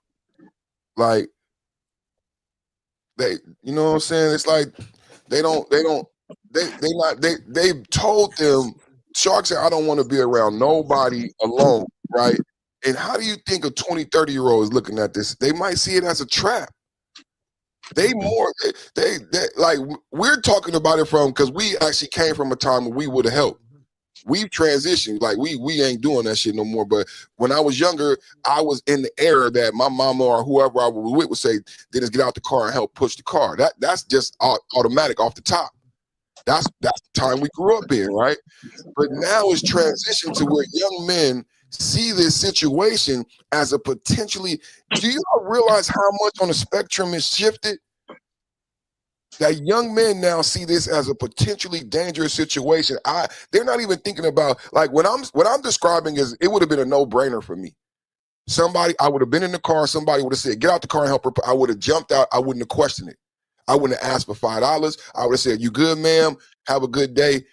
This is I've done it before numerous times. It's gone from that to a no-brainer, helping a woman in any way, picking up her luggage, like Turner Runner said, to now young men seeing this as a potentially dangerous situation that I need to avoid. You know, I think that's a great point, because, yeah, I'm one of those guys. I would have helped her, but I had no problem helping. And you know what? The time that I have helped somebody, it'd be 2, 3, 4 other guys will jump out just because I got out. Or if I seen somebody helping one dude, I get out. You know what I'm saying? Let me get them in a safe position or whatever. It's been no big deal. Correct. But now I'm at the point where it's now I need to charge you $40. Not enough to say I'm really trying to hit you hard, just enough to make you remember this situation and how important it is to have somebody to have your back. I'm not the person who got your back. I'm just the person seeing if I can get $40. You know what I'm saying? I can't fill my gas tank up with it, but I can get a good portion. I can get a good portion. So, you know, I think that's an honorable price. You know, like Trev Bentley said earlier, we got to make the new $40 holler. Shorty, you need some help? Give me 40. I'm gonna help you out. Real It's talk. honorable for real, because it's actually putting a bit of value on the labor that we end up doing. So that definitely has a positive impact. I think it's kind of funny that we have this juxtaposition of one lady pushing the car and the other lady pushing propaganda. Ain't that about nothing? Ain't that about nothing? And look at them, they both belong. They both end up in the same boat. They both end up in the same boat. I'm your pusher, baby. You know what? That's powerful, because how would she benefit from what that video said? Right? That's not telling her, hey, you was irresponsible for not putting the gas in the car. You bought a car that you can't afford to Great Black Reset, right? Her video would not benefit a sister watching that video. Right? It's just trying to put them in the mindset that you don't have to do anything right. And these niggas should come help you. Correct. How would that help that younger woman? She might go and make the same mistake with a car again, thinking that I'm in this position because a man wasn't here. That's crazy. Mm-hmm. And all she needed was one Roger to see her and say, hey, you know what? You got an issue. You run out of gas or something? Cool. You give me $40, I'll run you to the gas station. www. You know? Roger.com. I'm just saying, as men, if we want problem solved, we got to sometimes get our hands a little dirty to help solve the problem. So how can I help solve this problem as a man? I can be nice to you. I can ask you what your problem is. Hopefully it's just we got a gas issue. You know what? Give me $40. I'll run you to the gas station. Now she gonna be mad that I said give me $40 and I'll run you to the gas station, because she gonna expect me to run her to the gas station for free. Let's get this real. Let's keep this real. My thing is, you're not my wife. You're not my fiance. You're not my girlfriend. We're not having sex. We don't have no actual connection to each other. I'm just trying to do a good deed and help you get out your situation, help you get back on the road. Now she probably gonna say something about she ain't got $40. I'm gonna say you got some type of electronic money transfer, something on your phone. Put it to work. Man, Roger, you don't know how I've been applying this lately in my life. You know, I'm getting older. I'm real OG, man. But it's so if you really like a leader and one of these people from the old school, you know, it'd be somebody always come around like, we about to do this. And typically people like me used to be like, I'll volunteer to bring out the grill, I'll cook or do something like that. Man, lately, Roger, to this point, man, I'm not volunteering nothing. And if somebody need me to cook or to do security or do it, I need money, and I need money up front. And I've been like recently, like I'm just really removing myself. And it's difficult if you really were the type of person who were formulated for that role. You know what I'm saying? To really take a step back and say to yourself, like, look, if anybody need anything, it's gonna be dollars and cents up front. Up front. You feel what I'm saying? So I respect that in many different ways, not just somebody on the side of the road, but applying that in my life with family and friends and loved ones. You know what I'm saying? Ain't no volunteering shit. You know what I'm saying? If you want some good barbecue or whatever, yeah, man, money up front at the door. And I'm not volunteering my time. Like, I really take my time really, really, really valuable, and I put myself first. And I think that's what you hear from a lot of men. Like when they say this could be a potentially dangerous situation, it's men saying, I'm putting myself first. I'm putting me in my future, what I got to do in the next 5 minutes, what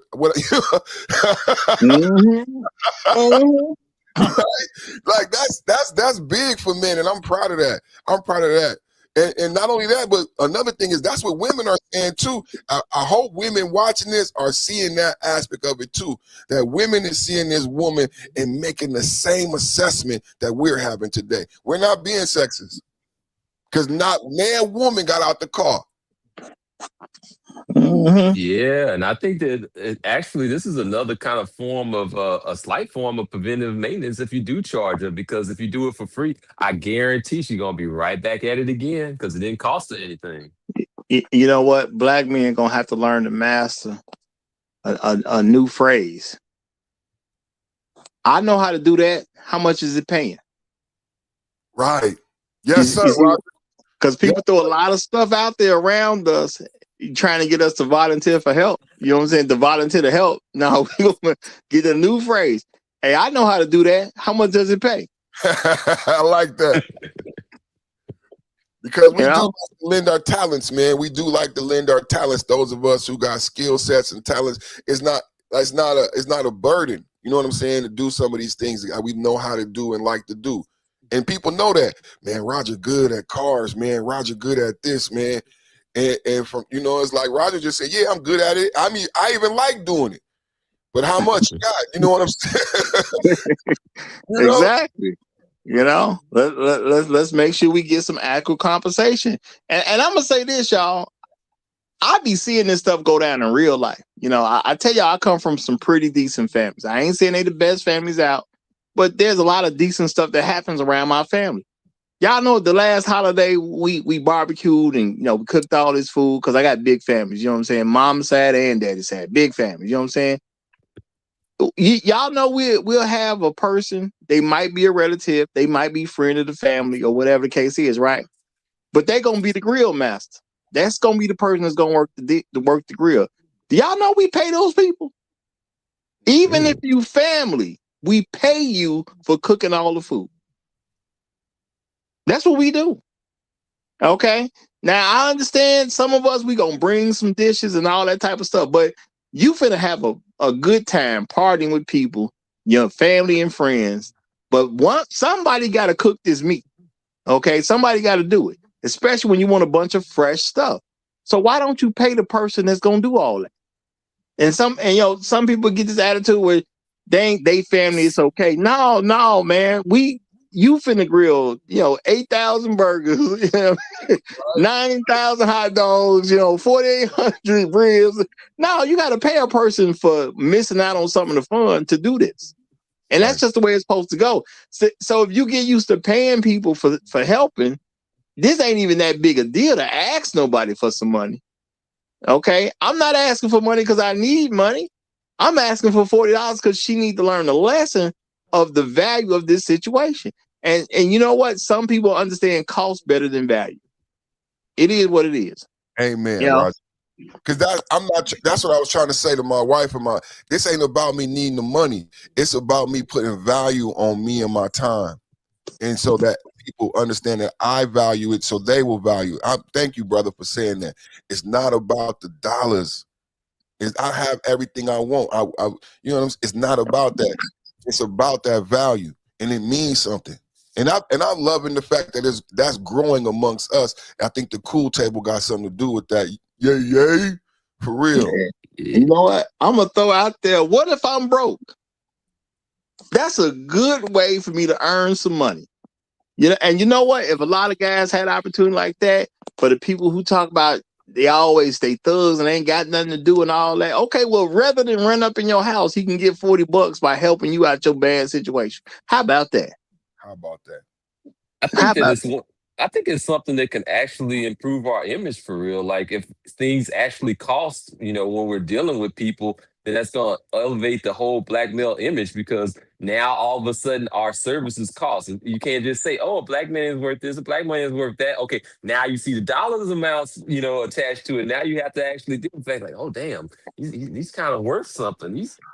Dang, you know, I mean, not having them around actually is costing me, you know. So when these women decenter men, I'm decentering men. Then they got to center men because they need some help. They need some muscles, some brawn. No, you ain't got to send to me at all. Just pay me. You ain't got to send to me. You could be anti-man all you want, especially anti-nigga. Just pay me. Okay? Real time. I'm green. I'm green. You can hate whatever color you just hate, so my green. You know what I'm saying? As long as you don't hate green, we good. We good. That's what Roger said, right? I like that, man, bro. They sent the men all they want to, until they need them. Y'all know how many times I done took money from racist people? I knew that was good. I don't care nothing about how you feel about a nigga. Can you afford me is what I care something about. You know what I'm saying? You got a right. This America, man. You got a right to your opinion. I ain't even tripping, but can you pay me? Man, and it's a green, man. It's a green. That's the only color, man. I got raised like that too, man. That's the only. People do a lot of slick stuff. You know, I was building something for a person. I come in, you know what I'm saying? I'm rushing, trying to get them because they need this stuff done by a certain period of time. I'm rushing. Some lady gonna try to make a slick remark like I'm being unprofessional. She's like, she say, what she say to me? She say, are you okay? She said, like something like out of nowhere, are you okay? I said, yeah. Is there something you know that I don't? You know what I'm saying? I challenge people, but I'm just smart about how I challenge folks. Yeah, I'm fine. Is there something you know that I don't? Well, what you mean? Well, you just asked me, am I okay? I'm trying to figure out what that's based on. Is there something you know that I don't? Because it seems like I need to be aware of something that you're aware of. Oh no, I didn't mean nothing bad. I don't know. Well, you know what I'm saying? Okay. Now, see, I turned away. Now, I wanted to say, well, then why you say something if you didn't mean nothing bad? You know, but I'm being professional because I take a racist money. I have no issue. I'd rather take racist money. Okay. If y'all really want to learn the game, you want to take all the money you can from people who hate you. Real talk. Now, I want my people's money, but I definitely want a racist money. You know, less money you got, less power you got. So I want your racist money. You know, some of y'all too good to take money from a racist. And I'd be like, what's wrong with you? Not me. Pay me. Pay me. Yeah. You know, and at the end of the day, a lot of these black women, they gonna be racist towards you. Cool, man. Just give me the $40. Do you got $40, man? That's all I really want to know about. Do you have the $40? And if you ain't got it, I'm gonna tell her, you know, call, you know, ask your friends to give you some money. 8 people give you $5, you got it. Okay? 8 of your friends give you $5, you got what you need. Tell your girls you need it. Okay? I'm gonna go to the store real quick, grab me something to drink, because it's hot out here. By the time I get back, you should have your $40 ready to go. Now, now this Y'all may think that's being cruel. No, this is me trying to emphasize a lesson to this lady that technically I don't want nothing bad to happen to her now or in the future. So I'm trying to give her life lessons, but in a convenient way for me. Okay. Yeah, you ain't got the money right now. That's cool. That's cool. I'm gonna run to the store, get me something to drink because it's hot out here. I'm gonna emphasize the fact that it's hot out here. Okay. So I don't need to be out here hot like this. I ain't got nothing cool to drink. I'm gonna be right back. You should have your $40 together by then. I'm gonna give her a chance to get that $40 together. Real talk. And you know what? I love her enough to drink that cool beverage in her face. And y'all think that's cruel, but it ain't. It's about her recognizing what her situation is and trying to give her something where she'll never allow herself to be in this situation again. The same way I said earlier that if my daughter needed me, I want her to call me because I want to lecture her the whole ride there. My mama used to put me through this stuff, y'all. I used to have to sit through lectures. You know what I'm saying? Sometimes the lecture was two hours long sometimes. You got to pray or somebody call her so she'll stop talking. But you know what them lectures did? Them lectures made me never want to experience the lecture again. Maybe I wanted to do the thing I did wrong again, but it wasn't worth the lecture. Real talk. So, you get it done how you got to get it done. But at the end of the day, I'm going to do what's good for me. It's better for me to mess with some black woman, even if I don't end up helping her because she won't come up with the money. And I'm saying she won't come up with the money because she could if she wanted to. She won't come up with the money. I at least want to get her to the point that I'm sitting out there with a cool drink, you know what I'm saying, and making her understand how much different her situation could be if she had planned a little bit better. And y'all may say, well, Roger, that's a waste of time. No, it ain't. It's not, because they my people at the end of the day. Okay?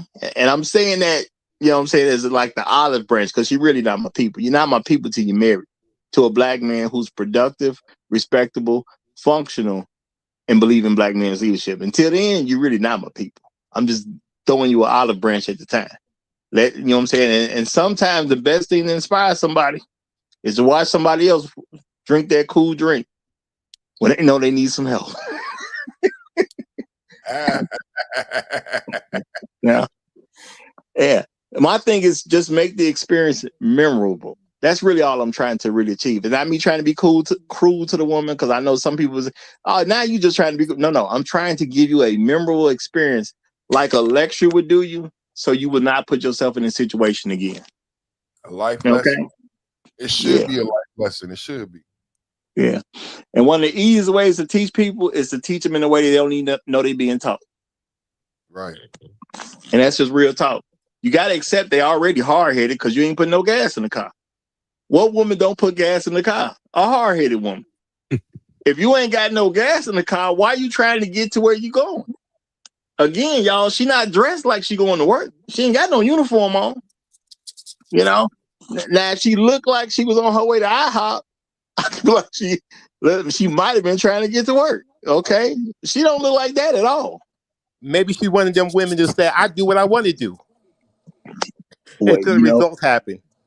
And that's why she needs to watch me drink this cool drink as I talk to her situation. I'm saying, talk to her about her situation. She needs to see me drinking this cool drink. And I ain't gonna just get one. I'm gonna get a couple of them. You know what I'm saying? I'm gonna get a couple of them. Perfect timing and inspired truth. Today has been a milestone. The wife has made grits for the first time. Oh, this congratulations. Morning. Yeah. She got the self-cooking, huh? Yeah, she made grits for the first time. She's like, what do I do with this? I said, just like you making rice, baby. You just put a little salt and pepper, put it in some water, and we're going to have some grits today. That's a decent Southern job. staple. Yeah. Shout out to Mrs. Tunnel Runner. And I'm gonna say the woman in this video, she could have been making grits instead of pushing the car. She could have been. She could have been. Now you just have to get on shrimp and grits. Yeah. Yeah. Si se puede. Yes, we can. I'm gonna get on you. Yeah, I mean, it's crazy stuff going on out here. And I'm just saying, as men, we really need to think about how we're investing our time. See, I invest a little time in my people. You know what I'm saying? if you watch me day to day, you might be able to accuse me of treating black people a little bit better than I treat everybody else. I know that's foreign to some folks to say that, but no, I actually treat black people a little bit better than other people. I think, well, I ain't gonna say I do that. I'm gonna say people might make that argument. You know what I'm saying? They might make that argument. So I don't want my sister out there in the middle of the intersection where it's dangerous. But I can't get her out for free. That's all. I can't get her out for free. Somebody got to pay a price, you know. And if she got a man, I'm definitely happy to talk to her man, and he can cash at me too. Okay, is his woman. I'm totally fine with men taking on responsibilities for their women. But yeah, Joe, I can't move her for free. You know, I used to. It's no big deal to me. You know, I got the body to do it. I got the mind to do it, and I just can't do it. And it ain't because I don't want to do it. It's because I'm trying to do what's best for my people. And freely pushing you out ain't what's best for you. Because why is she in this situation? And we got to start taking that into consideration, y'all. Look at her. Why is she pushing this car in that outfit? I'm just saying. Do y'all think she going to church? Y'all think she finna miss choir practice? Okay. Do y'all think she's supposed to be at corporate America? Nope. You know what I'm saying? Like, you see the outfit. Why is she in this situation? You look like you ain't going nowhere to be productive. And hopefully it's just you ran out of gas. Why are you in this situation? Why couldn't you just wait till you got some money to drive the car? Put some gas in there. Okay. But I guess we finna close it out because it seems like we done kind of said what we need to say. So we're going to get out a little bit early. So let's go into last statements. I'm going to start on your end, Inspired Truth broadcast, because I'm going to have perfect time and be last. So Inspired Truth. Well, no, matter of fact, I got to do this. I got to let Tunnel Runner go first. That's what I got to do. Tunnel Runner, you got to go first. Yes, sir. Yes, sir. Yes, gentlemen. Make sure you get your woman on your program. Protect yourself at all times. Si se puede. It's a whole world out there. Explore the world. Find a better place. All right. Then I got to turn it over to the bearer of bad news again. Any last comments you want to make? I don't know if he's still there. He been quiet for a while. He may not be there. Going once, twice, going twice. I'm gonna give it to Inspired Truth Broadcast because he's a content creator as well. So I'm gonna let him go toward that's what I'm gonna start doing, y'all. The content creators, I'm gonna save them for last, unless you have privilege. Now, the people with privilege, they can go last. But Inspired Truth, since you're a content creator, we're gonna put you toward the last. Go ahead, my brother. All right. So basically, PC Raj, piece of chat. Here's the thing, bro. Like, if you really want to prove black women right about like black men not being worth nothing, give them labor for free. It will cost them nothing. They will say to you, they will see you as nothing. It's going to be an important thing for us to put some real consequences on them and their situations so that they can deal with preventative maintenance and so they can be looking at us like we actually have value. And I'm gonna drop it and leave it like that. All right. Perfect Timing Podcast. So I like when you were giving your last little closing, Roger. You know what I was thinking about? I'm thinking about the value. This really comes down to the value in all aspects, and I like how you went there toward the end because I think that's really comes up. The value as we see ourselves. The person who made the video, she didn't see value in black men. As you guys were saying that, having that discussion, I was like, that was what was lacking in her video. She could have mentioned what Roger is saying, that how in order to get the help this woman needed, attach some value to it. But she didn't attach any value to the black man. She's seen us as a utility, right? And that's huge. That the reason that no help came is because there's a disagreement in that. And I love that we are seeing value in ourselves. And that's why she didn't receive help, right? And not only that, but the value that she saw in that woman because she didn't help her, right? It comes down to a value-based equation.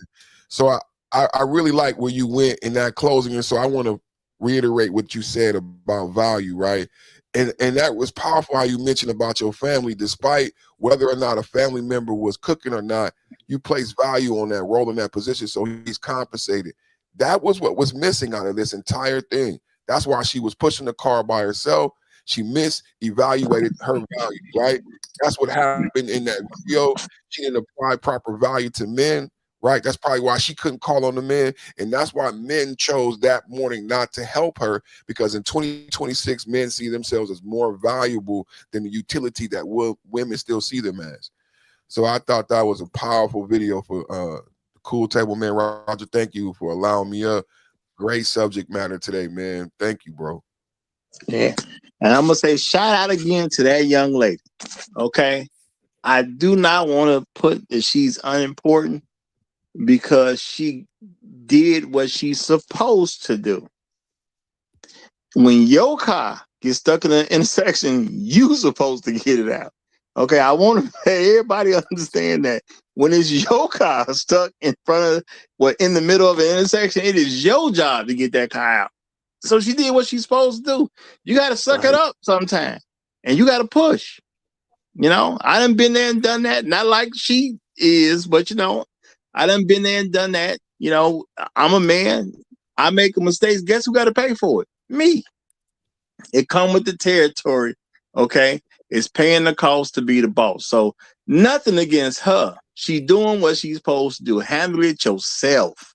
Don't worry about calling nobody sometimes, y'all. If you want to show how independent you are, you shouldn't worry about calling other people. I've been telling women for the longest. Do you understand the most important thing that comes with being an independent woman?